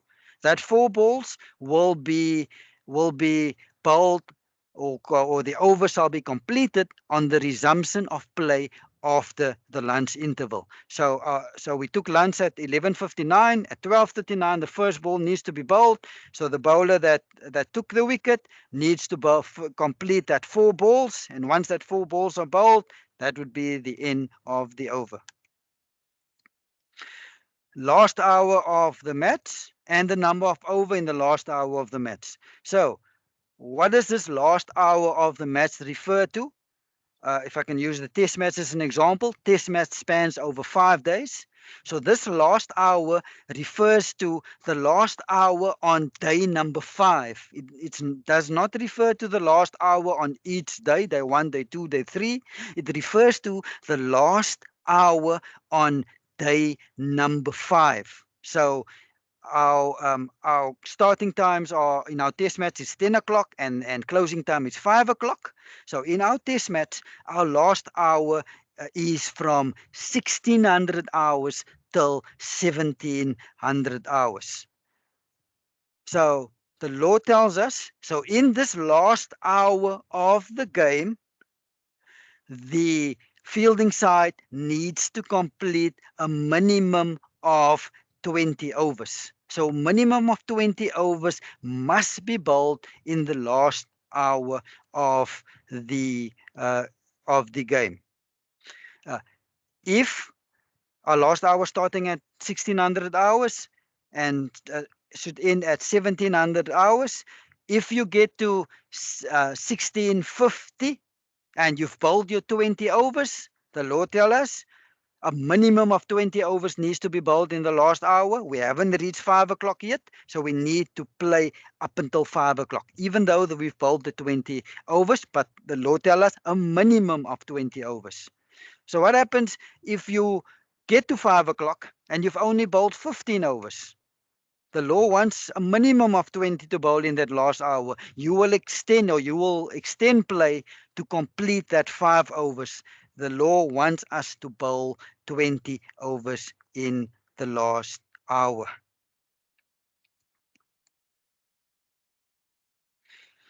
When is a match concluded? When is the game at its end? Firstly, as soon as a result is reached, as soon as the winning runs is scored, the game is done and dusted. The game is also done as soon as the minimum number of overs in the last hour are completed and we've reached the agreed time for close of play. The match is also concluded if there was an agreement under, and we'll get to law 13 next week. Just to briefly explain to you what this means. So if there was agreement to limit the overs in the first or the second innings, let's say to 60 overs in the first innings and 50 overs in the second innings, the law allows for those type of agreements. So if there was agreement and we've reached the 60 overs, the 50 overs in the team batting second, the game will also be concluded. And lastly, the players leaving the field of play because of adverse conditions due to ground, weather or light, and if there's no further play possible on day 5 of our test match, that the match will be concluded. Thank you so much, Tom. That is my 2 laws for this evening. I'm now handing back over to you. Thank you very much, Abdullah. And I'm glad the second half of our presentation this evening went a bit smoother than the first. Now I'm going to go over to the chat box where we have a few questions. And I am going to start at the top. I see that you all know that the umpires need to be at the field at least 45 minutes before the scheduled start of a day's play. So that's 1 mark in the exam for all of you. Well done. Next, I scroll down to the first question. Where can one get the Book of Cricket Laws? Ishak, I saw your question and I started to go to the MCC website. The MCC is Mary Labone Cricket Club, and they are the custodians of the law, and they on their website have the laws. I've sent you the link to the laws so you can see them there, the latest law, which is the 2022 edition. Make sure that you've got the latest edition, because that is what we're presenting to you, not the 2019 edition, not the 2017 edition, definitely nothing before 2017. There is a link on that website that says buy the law book here, but when I followed that link, it presented a error page. What you can also do is you can download the app, which is called the Laws of Cricket, and it's got the blue law book as the icon for the app, and you can basically have the laws in the palm of your hands at any given point in time. And I can confirm that they have updated the app to have the latest laws, which were effective 1st of October 2022. So at the moment, I'm not sure where you can buy a law book. We in South Africa get the law books printed by Cricket South Africa for each Provincial Cricket Umpires Association, and they get shipped to us as soon as a new batch is ready. And we have, in the past 2 weeks, received our new law books. Wherever you are in the world, you should, if you are a member of an umpires association, you should ask your secretary or training coordinator where you can get a law book from. Okay. And I'm just going to scroll down to read further questions. Jay, this might need some explanation. You ask, but there should a ground man on every right. So Jay, do you want to unmute your microphone and tell me what you are trying to ask there? Otherwise, we will move to the next question.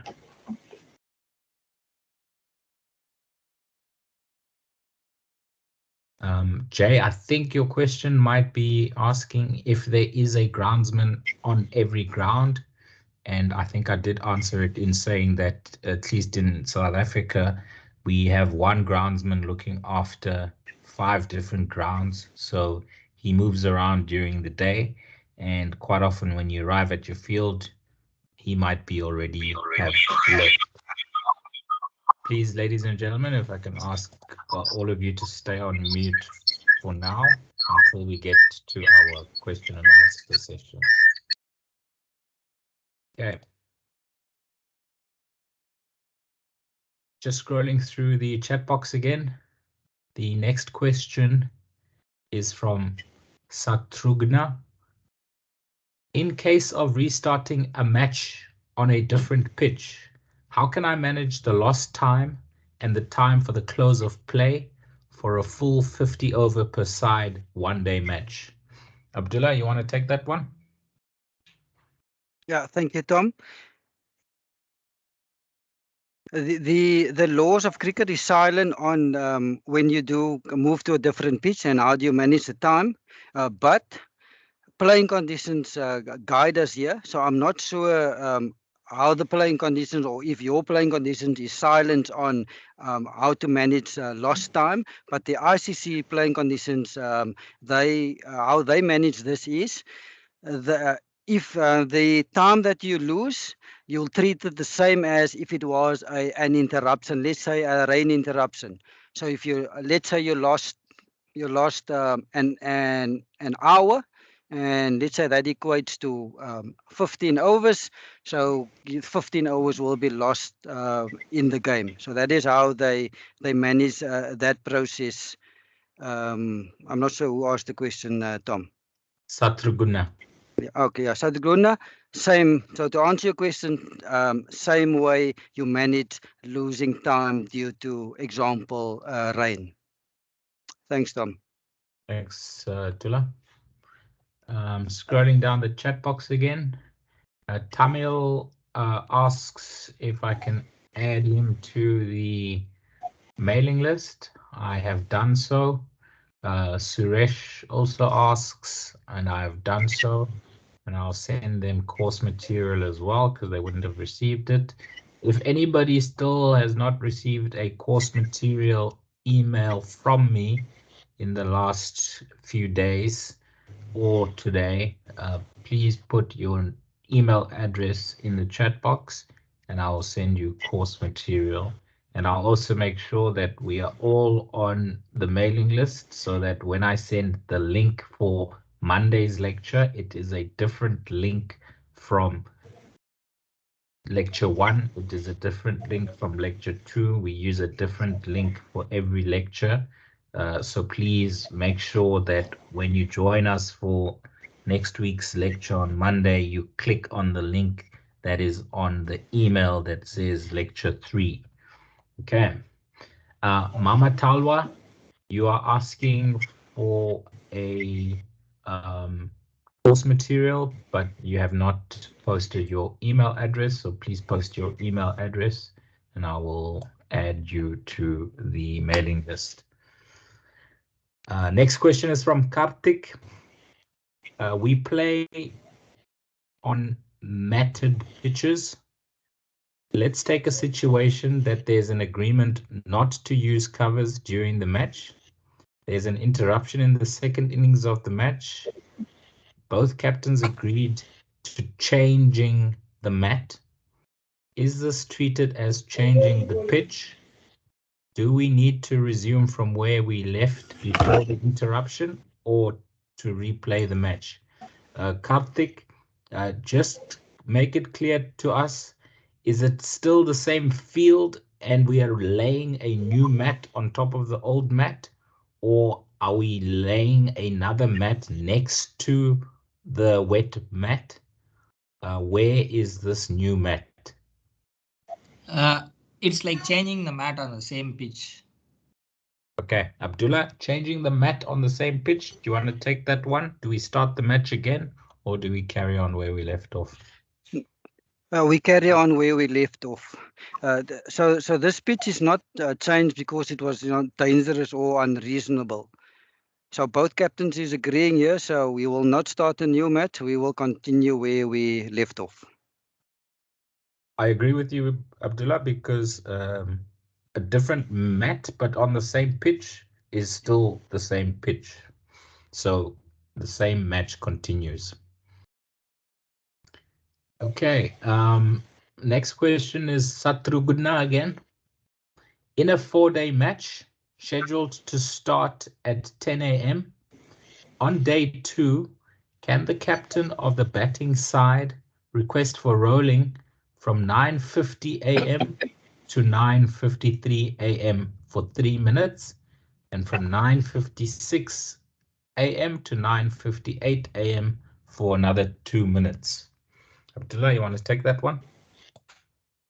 Yes, Tom. The law guides us here that the latest time that the batting captain can roll the pitch is 9:50. So 9:50, yeah, if you do utilize your full 7 minutes, that would stop at 9:57.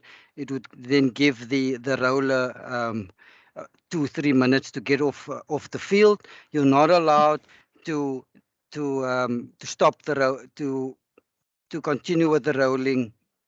So what I'm trying to say, as soon as you've started the rolling, you need to continue with the rolling. You cannot stop it for 2 minutes and then ask the groundsman to roll it again. So if you stop it after 3 minutes and you now do want to roll again, you're now contravening the law, because the law tells us that 9:50, if it's a 10 o'clock start, is the latest you can roll. So you need to tell that captain, you either take your full 7 minutes rolling or you take the 3 minutes rolling. Thanks, Tom. Thanks, Dula. I'm just going to add to that. In previous courses, we've had a few questions about rolling. One was if the batting captain can request 3 minutes of rolling with the heavy roller and then 4 minutes of rolling with the medium roller. And there's nothing in the law that disallows that. However, I can guarantee you that the groundsman is going to tell you, no, sorry, pick one roller and use it for the length of time you want the rolling for. Another odd question we've got is, can the roller roll across the pitch? So instead of from stump to stump, we are rolling across the width of the pitch. Am I audible? To interrupt. Please all mute your microphones. I'm hearing lots of disturbances in the background. I'm just going to go and mute everyone. This is Thank you. So again, the rolling needs to be up and down the pitch from the one crease to the other crease. So the question was, can the grounds person roll across the pitch? So if you look at a pitch from stumps to stumps, imagine that the roller was going from left to right, left to right, left to right, instead of up and down the pitch. Again, there's nothing disallowing that in the laws, but the grounds person would tell you he's not going to do that. Right, back to the chat box for more questions. Abby asks if the lecture materials we are sending is using the 2022 laws. The answer is yes, Abby. That's why we only sent the course material on Monday morning for the first time, because we were busy updating the presentation with the new laws, 2022 edition. Devon, I think, is asking in Afrikaans here. Abdullah, do you want to read that one? If case mag Cape Town Umpire Union staan wedstryde in Boland Union. I'm thinking he's asking in which cases may a Cape Town umpire stand in the Boland Union. I think that's what he's asking, Tom. Okay, I can take that one, Abdullah. Yeah, all yours. So the unions generally only umpire, or the umpires of a specific umpires association only umpire in that region. Western Province is based in and around Cape Town, and Boland is based in and around Paarl. The two cities are about 55 kilometers away from each other, so that is relatively close. We do have an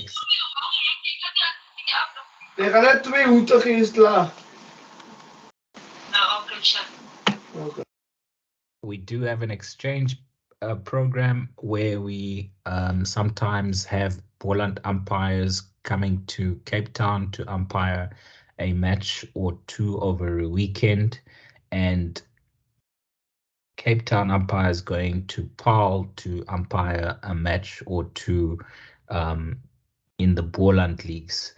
So it does happen, maybe once or twice in a season.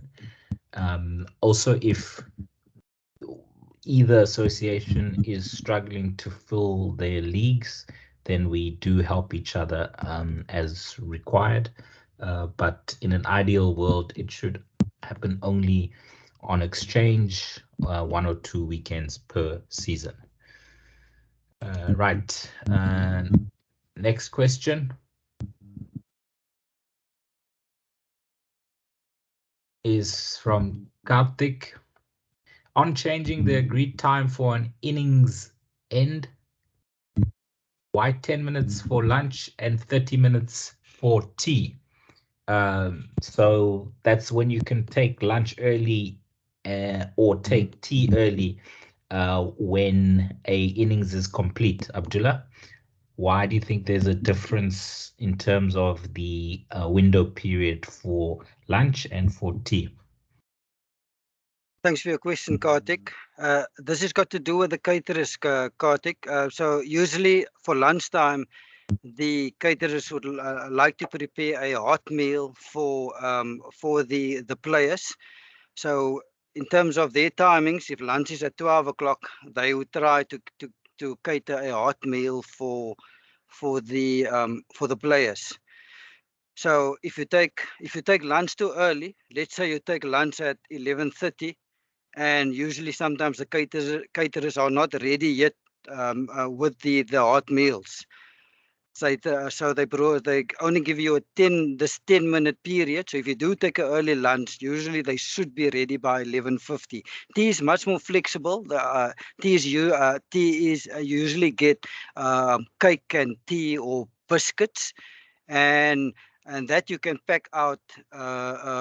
Even start packing it out after lunch. So even if you do take an early tea at 14:30, so tea is supposed to be at 1500, the caterers should be ready for an early tea. So that's just why the difference between 10 minutes and 30 minutes, just in terms of the catering. No, Abdullah. See, like the question is, if an innings ends when 10 minutes or less remains before the agreed time for lunch, so we are taking it immediately. Similarly, for tea, if it ends when 30 minutes remains before the agreed time for tea, we are taking it immediately.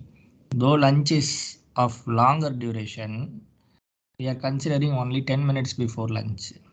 Whereas tea is of smaller duration, 20 minutes, but we are considering 30 minutes before tea. So I am asking about, like that difference. Though it is longer duration, we are having only 10 minutes, but whereas tea is of smaller duration, we are having for 30 minutes. So that's why. Can I answer that, Abdullah? Yeah, over to you, Tom. Karthik, Abdullah explained it quite perfectly. You want a hot lunch, so at 11:30, if the innings ends, lunch is supposed to be at 12. Lunch is not going to be ready. The food is not going to be ready at 11:30.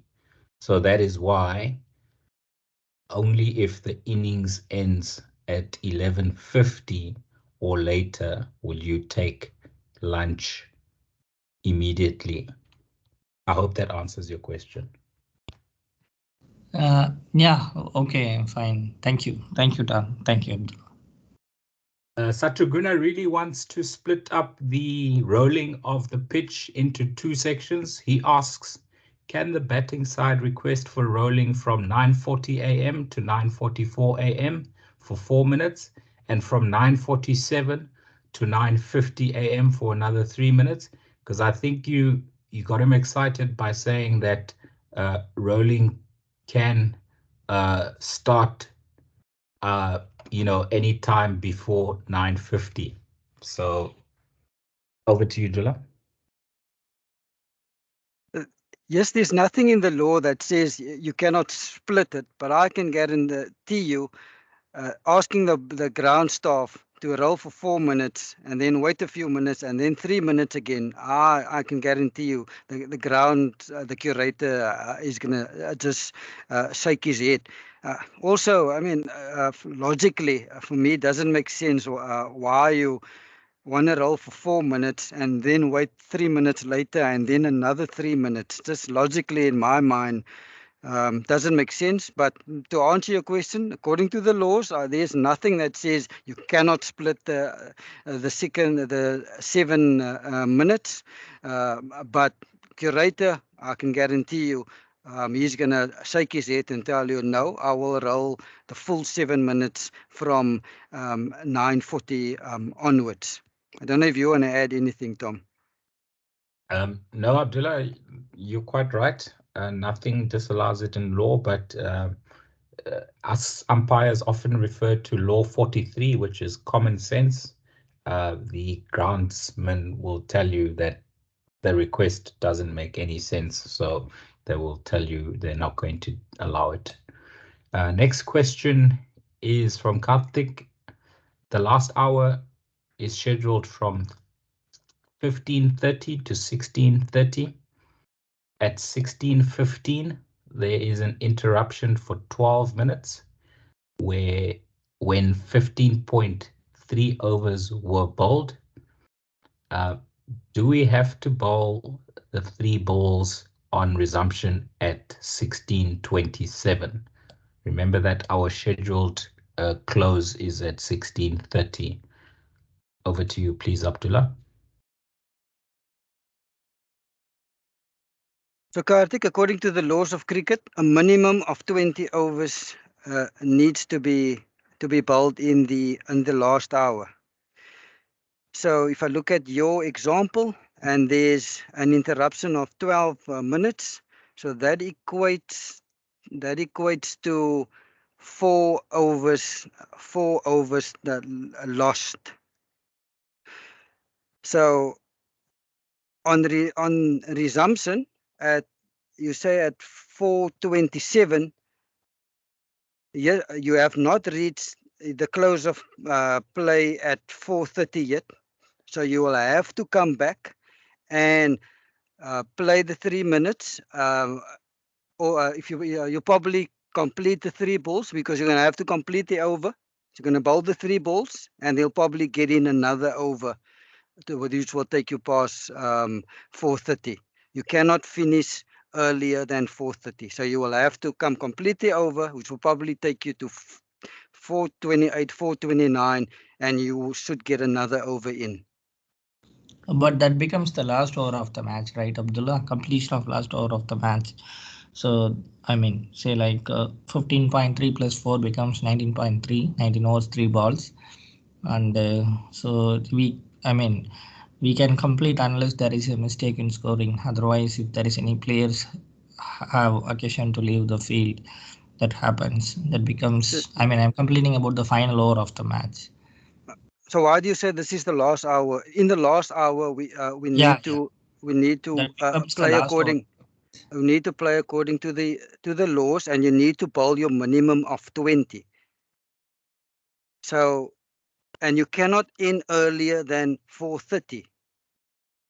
Oh, the next class is completion of last over of the match. So they are saying like unless there is a mistake in scoring, that becomes the last over of the match. I mean, if there is an occasion of players having to leave the field like that, so I was thinking that is it becoming the last over of the match? So Karthik, what I'm saying is it cannot be the last hour of the match, because you'll be in contradiction of the section that says you cannot end earlier than 16:30. Okay, thank you. Thanks, Karthik. Karthik, remember that in the last hour you need to bowl a minimum of 20 overs. You can, if you've bowled those 20 overs, you can bowl more overs so that you bowl for a minimum of an hour. Okay, so if you've bowled 20 overs in 50 minutes, you still need to carry on bowling for another 10 minutes to complete that last hour. I hope that clears up. In that case, just in case if the interruption is for 15 minutes and now it is 4:30, then we will be ending up in losing 5 overs. So 15 plus 15.3 plus 5, and that becomes 20.3. Say like 14.3 ball, 14.3 plus 5 becomes 19.3, right? So I mean, in the same situation at say like 14.3 ball, okay, at 4:15, and there is an interruption for 15 minutes. So we will be losing 5 overs. So 19.3 it becomes. So now the agreed time for close of play is reached 4:30. So should we have to come and bowl those 3 balls here, Abdullah? I mean, have you bowled your minimum of 20 overs in the last hour? 19.3 again. Okay. 3 more balls remaining here. Okay, there you've answered your. So you've answered your question, Karthik. You need to bowl a minimum of 20 overs in the last hour. If you haven't bowled a minimum of 20 overs when the hour is completed, you carry on bowling until you have bowled a minimum of 20 overs. Thank you. Thank you, Tom. Thank you, Abdullah. You're welcome. Ishak asks if this is the correct version of the laws. It says the Laws of Cricket 2017 Code 3rd edition 2022. That is indeed the correct version. And yesterday I received the electronic copy of the latest version of the laws. So I will send that out this evening along with the email that I will send the recording of the lecture. Sarvatam asks if I can add him to the mailing list. I shall. Mamta, I'm still waiting for your email address so that I can add you to the mailing list as well. Dale asks, Team A needs 160 runs to win in the final hour of a test match. Johnny Bairstow is at the crease. The fielding captain tells his bowlers to bowl wides and from very long run-ups, knowing that it will get very dark soon, preventing Johnny Bairstow from playing baseball cricket, which England has now become famous for doing. What can the umpires do if the bowler purposefully bowls negatively and slowly? Abdullah, this is handled in Law 41, which we are not going to cover in this course because Law 41 and 42 are covered thoroughly in level 2 and level 3, and also a lot of playing conditions override the laws of Law 41 and 42. So, Abdullah, if you can maybe give us a brief summary of time wasting by the fielding side to prevent, and also negative bowling in a test match. Thanks, Tom. Thanks for your question, Dale. Yes, there are lots of playing conditions that overrides the law. So I can start just briefly what the law does in terms of if a fielding side should start wasting time. The law allows for penalty runs to be awarded to the batting side. 5 penalty runs to be awarded. The law, so you'll first give the fielding side a warning that they are wasting time. Each subsequent time that they're wasting after that, after the first and final warning, they will get they'll get slapped with 5 penalty runs. There's also the option, if time wasting happens during the over, that you can remove the bowler from the attack. So that is as per the law, the punishment that the umpires on the field of play can dish out to the fielding side in terms of time wasting. So remove bowlers from the attack and penalty runs. There are playing conditions that also gets added here. So if you bowl negatively, you will you can firstly speak to the captain, and if they continues bowling negatively, you will wide the bowler each and every time. And also you will write a report to this. This will go to the governing body, and they can then take further action for this negative type of play. Thanks, Tom. Excellent. Thank you very much, Abdullah, for that thorough playing condition review. I see no further questions in the chat box. I did see a hand up earlier, but it seems to have gone down. If I'm not mistaken, that was Colin Toe from Zimbabwe who had his hand up. Colin, are you still with us? Your hand is back up. Please unmute your microphone and the floor is yours. Hello, Tom. Hello, Abdullah. Hello, everyone. Question I wanted to ask, I think it has been answered. It was in relation to rolling, as it say, start, let's say for a 10 o'clock start, it can start at 9:30. Then I wanted clarification to say, is it possible that rolling can start at 9:50 and end at 9:57? I just wanted clarification on that part of the law, because I think I've had situations whereby people have been denied rolling after 9:50 because I think they couldn't understand the law in relation to not later than 10 minutes before play starts. So Abdullah immediately answered that question, so I'm happy. Yeah, perfect, Colin. Yeah, very well explained by Abdullah. You can start rolling as late as 9:50. So you can finish as late as 9:57 if you roll for the full 7 minutes. Next hand up is Ebi Patrick. Please unmute your microphone. The floor is yours. Yeah. Good evening, all. my question is there any review questions like during the exams there are review questions? Anyone that can be sent to our emails? That's my question. Good question, Ebby. What we do is the 7th lecture is a revision lecture. I think that's happening on Monday, the 24th of October. Abdullah will take us through all the slides that have green text in them. So we will be focusing on the material that will be examined in the Cricket South Africa Level 1 exam.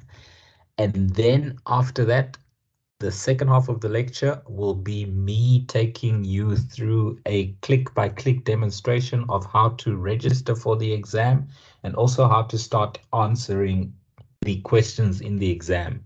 And the way we do that is we use Cricket South Africa's Introduction to Umpiring exam, which is only 35 questions, true or false, as well as multiple choice. And those questions are worded similarly to the level 1 exam questions. So that will be a great opportunity for all of us to see and get a feel of the questions that are asked and also how to answer them. We did make mention to the fact that if a statement is not 100% true, then you should mark it false. So we will go through such examples for you to be able to see how best to answer questions. We will not be providing questions any earlier than the revision lecture, but after the revision lecture, you will still have 6 days to revise for yourself between Monday and Saturday, the 29th of October, when the exam link emails will be sent out. So there will be almost a week worth of revision allowed to you between the last lecture, which is a revision lecture, and the first day of the 10-day exam window period. I hope that answers your question, Patrick. Yes, but I still have another question. Last one that was conducted in person in Nigeria, I took part. And I took part in the said score point was 80. And in the practical, I scored the 80, and in the theoretical aspect, I think I scored the 70. So, and they said I was not eligible to be certificated. Is this very course in cooperation with that, or is it a different one altogether? This course is only a theory exam for which you will receive a Cricket South Africa Level 1 umpiring certificate if you achieve the pass mark of 80% or higher. There are 69 questions and you've got 90 minutes to answer the questions. If you have not answered all of the questions by the time 90 minutes has elapsed, then the computer will stop you and submit only those answers that you have completed, and you will see your result immediately on the screen. If it is 80% or more, you will have a congratulations on the screen, and it will tell you that you are now a level 1 qualified umpire. You will not receive the certificate immediately. The certificate will be emailed to me and I will forward it to you at the earliest possible moment that I can. But there is no practical element required for gaining a Cricket South Africa Level 1 umpiring qualification. This is an online exam that you need 56 out of 69 as a minimum to achieve 80%, and that will be your qualification secured. I hope that answers your question. Yeah, thank you. Next hand up is Saturguna. The floor is yours. You may unmute your microphone and address your question. Yeah, hello. Go This is ahead. Satrugna. Am I audible? Loud and clear, Satrugna. Yeah. I have a question regarding rolling. One final question. Suppose batting side captain on second day firstly request for 7 minutes rolling. Then after he said that mistakenly I have requested for 7 minutes, but I wanted to request for 4 minutes. So as an umpire, can I entertain his latest request of 4 minutes duration rolling, or I have to request the 7 minutes? Abdullah, you want to take that one? Satruguna, are you a groundsman or are you an umpire? Because you've got lots of questions on rolling today. Yeah, actually I'm clearing on facts of rolling. That's why. Okay. Abdullah, can captain change his mind on the length of the rolling? Yes, I see no issue if the captain tells me 7 minutes and he changes his mind and he wants less. I've got no issue in allowing him to have less minutes. Yeah, I think I've had Okay. a captain first requesting a heavy roller, and then before the heavy roller came out, he had a quick chat with his coach, and the coach said, no, light roller, and they changed their mind to a light roller. So I think as long as the rolling hasn't started yet, I would allow a change to either the roller or the duration of the rolling. Of course, the groundsman would be very upset if he's driven his heavy roller all the way to the pitch and then you decide to change your mind to a light roller. He might ignore or disallow your change request. But us as umpires, I don't think we're too strict when it comes to the change request for rolling. Hope that answers your question, Satugna. Yeah, since there is nothing mentioned in the laws of cricket, so I think as an umpire I can entertain. Correct. Thank you, and thank you to all of you who have stayed with us for almost 2.5 hours. I do not see any more questions in the... Oh, I do see a new question in the chat box. Devon asks, who is responsible for umpire travel cost? What happens if ball play yet of 30 overs? He land in spot in water. What happen if there is no other ball to play in a 50 over game? Okay, so I think these are two different questions. I'm going to take the first one. Who is responsible for umpires' travel costs? In Western Province Cricket Umpires Association, we umpire the top 5 men's division and the top 2 women's divisions of cricket in the association, Western Province Cricket Association. There are plus minus 70 cricket clubs, and the distance from Fishhook to Atlantis, which I think are the 2 furthest clubs, or Fishhook to Somerset West, you're probably looking at around 60 kilometers, possibly 70 kilometers.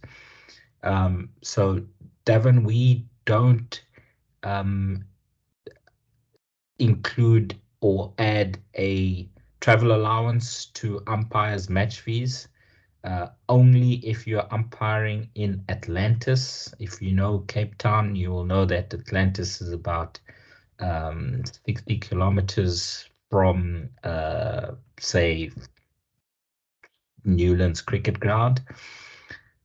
And so only that ground will we actually give travel allowance or petrol allowance to umpires who are going to officiate at Atlantis Cricket Club on a Saturday or a Sunday. All other grounds are within reasonable distance from wherever an umpire should stay. If an umpire stays out in Paarl or Stellenbosch, we would rather advise them to be members of Boland Cricket Umpires Association because they would be closer to their fields than Western Province Cricket Association fields. Second question, Davan, it sounds like the ball has landed in water after 30 overs and it's sopping wet. There is no other ball to change it. And this is a 50-over game. What happens? Do we share the points? Abdullah, you want to take that one? Davan, thanks for your question. Hard to believe that there's no other ball available. The sides do warm up before the game starts. Some of them have nets. You can go to either of the sides and ask for them to avail their spare balls and then choose a ball that was close to or had similar wear and tear to the 30 overs over ball. So to answer your question, for me, it's hard to believe that the ball got wet or hit into the river and there's no other ball available. One of the teams must have spare balls. You can go to either one and let's say collect 5 from the batting team and a few from the fielding team, and then select a ball from there. Tom, I don't know if you want to add anything here. Yes, I can add, Abdullah, that at Western Province Cricket Umpires Association, the first weekend of every season, we play T20 cricket, and usually the teams get their balls from the mother body, Western Province Cricket Association, the week leading up to the start of the season. So if they're going to play 50 matches for the season, they're going to have 50 balls per team. And so after each match, they usually keep those balls that they can use them as practice balls. However, after the first match of the season, the umpires are allowed to keep at least one ball each from the first match that they officiate, and the umpires will use that ball as a spare ball for the season. So there are always going to be spare balls available, whether it is the teams who have spare practice balls or it's the umpires who have spare balls that they got from the beginning of the season. I hope that answers your question, Davan. Kegbo has posted her email address in the chat box. That is all the emails I have got. Thank you very much, Mamta, for adding yours as well. I do not see any further questions and I do not see any hands up. So I'll take this opportunity to thank you all for joining us and for your interaction for this evening.